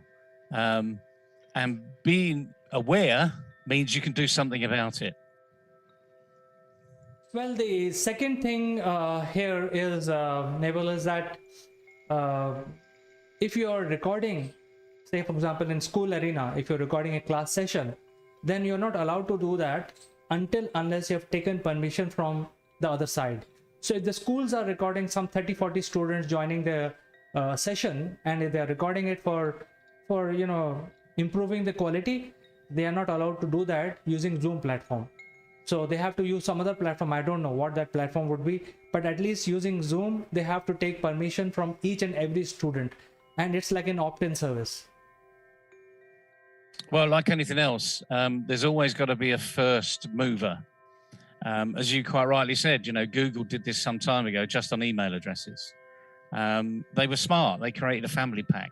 So what that meant was that there was a discussion in the family, which is really good news.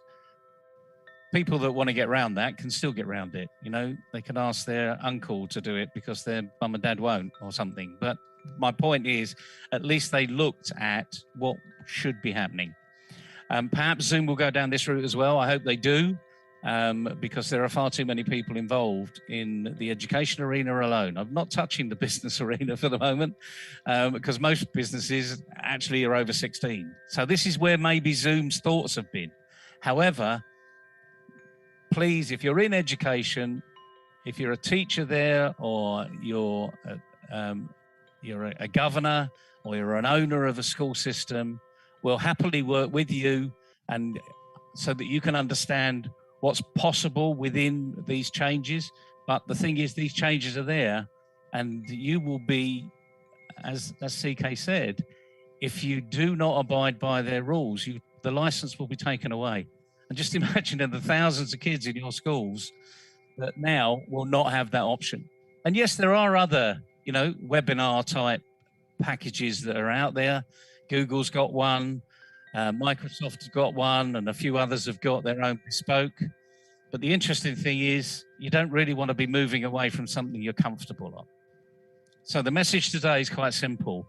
The rules have changed. Please listen to what those rules are. We've just literally scratched the surface on these changes, but these are the three important ones, and you need to be aware of what's happening and make sure that your school or your school district or any parent now needs to be aware of this. And the last thing you want is to slow down education, which we had during COVID. That's the biggest issue. And that's what will happen here if we do not act. So it's a tough subject, I'm afraid. It's a bit of tough love for people that are out there, but the rules do change. You just have to be aware of them.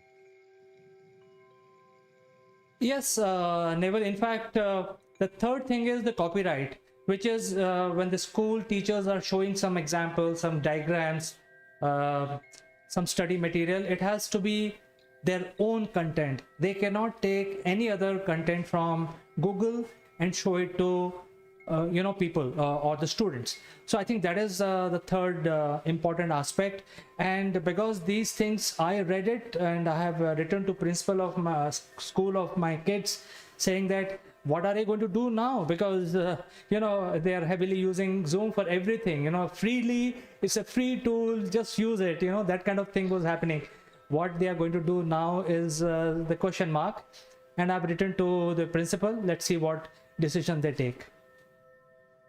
Well, again, part of what we're doing here is just raising awareness, and hopefully raising Zoom's awareness as well, because there are things that they can do.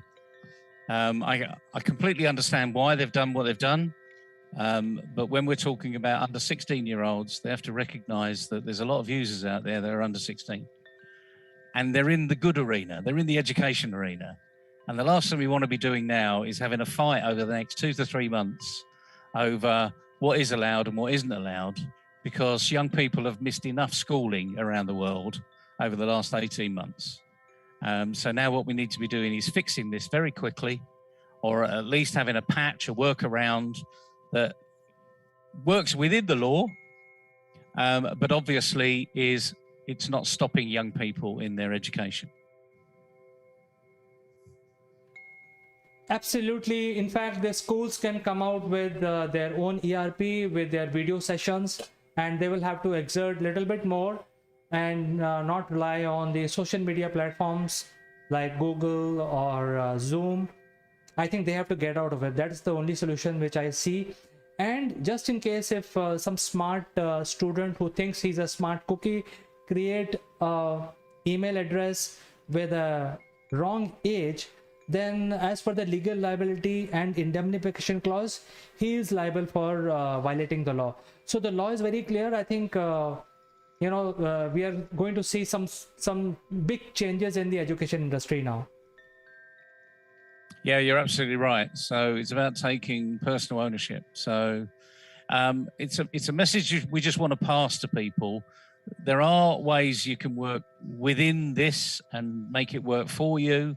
It may mean a little bit more process up front, but we'll also hopefully be sending Zoom a message to just say, what else can you do? You've looked like you've solved the business arena, but actually, I think you've missed a big arena here too. So this is a watching brief, but the last thing is we want to stop activity. We don't want that to happen. We want young people to get the education that they deserve and they have a right to have, and technology shouldn't stop that progress. It should actually enhance and improve the process. But it's an interesting discussion today, CK. I hope the education arena is listening. It's not just India. This is going to be a global phenomena, because India may be one of the first that are out there, but believe you me, Zoom are going to be doing this across the globe. So whether you're in education in any other of the continents, you need to be addressing this now. Absolutely, Neville. In fact, we can end our discussion right now, and we keep following this story as it evolves. It just happened today morning, but I think we will keep following what changes the schools are making, and I will come back to you with more updates. For today, I'd like to say goodbye. Cheerio, everybody. Have a good day and have fun.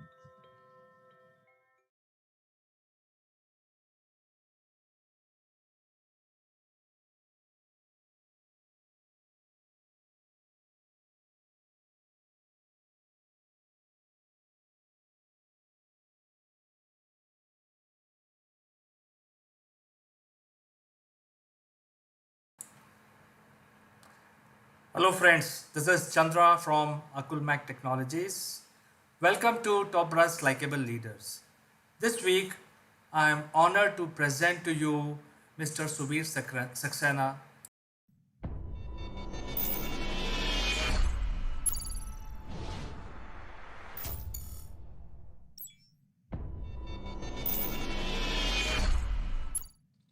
Hello friends, welcome to Akulmek Live. I'm Kanchan Verma, and today in this episode, we will be discussing how to increase focus and concentration of children in studies by music therapy. So I'll be joined by an eminent expert of music therapy. So stick around to this episode till the end. I'll be meeting you after a few disclaimers.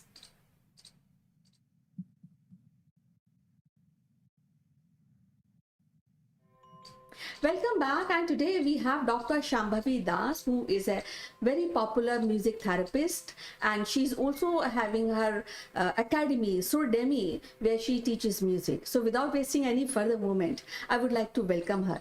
Welcome to the show, Shambhavi Das. How are you doing today? Thank you so much for welcoming me here. I'm doing very good, Kanchanji. Thanks for inviting me. It is always a pleasure to hear your songs and all aspects of music therapy. So today, as we discussed, we'll be discussing about how to increase focus and concentration of children in studies through music therapy. Thank you so much for the question. These days, actually, I used to work in the NGOs back pre-COVID times, and we had implemented a lot of musical tools among the children, and we found the results. It can be ragas, it can be chants, it can be the rhythm work. But first, I would like to go in just brief causes of why they are lacking concentration. First of all, they might have, normally Ayurveda says that mindfulness is lacking when you have a less sleep. So there has to be a very like the parents should focus on how to improve their sleep, and that can be with anything. The best way to improve the sleep is actually music. There are certain shlokas, there are certain chants, one liner, two liners also. If the kids chant themselves before going to bed or before just closing their eyes, if they chant it, they show very tremendous results, that they get a very good habit of sleeping on time and waking up fresh. Second cause is the gut memory, whatever they have consumed back in their early day. So that is also depending upon normally then the hydrations. Hydration is much related to your toxins. If you are hydrated more, then the toxins are it's getting flushed out.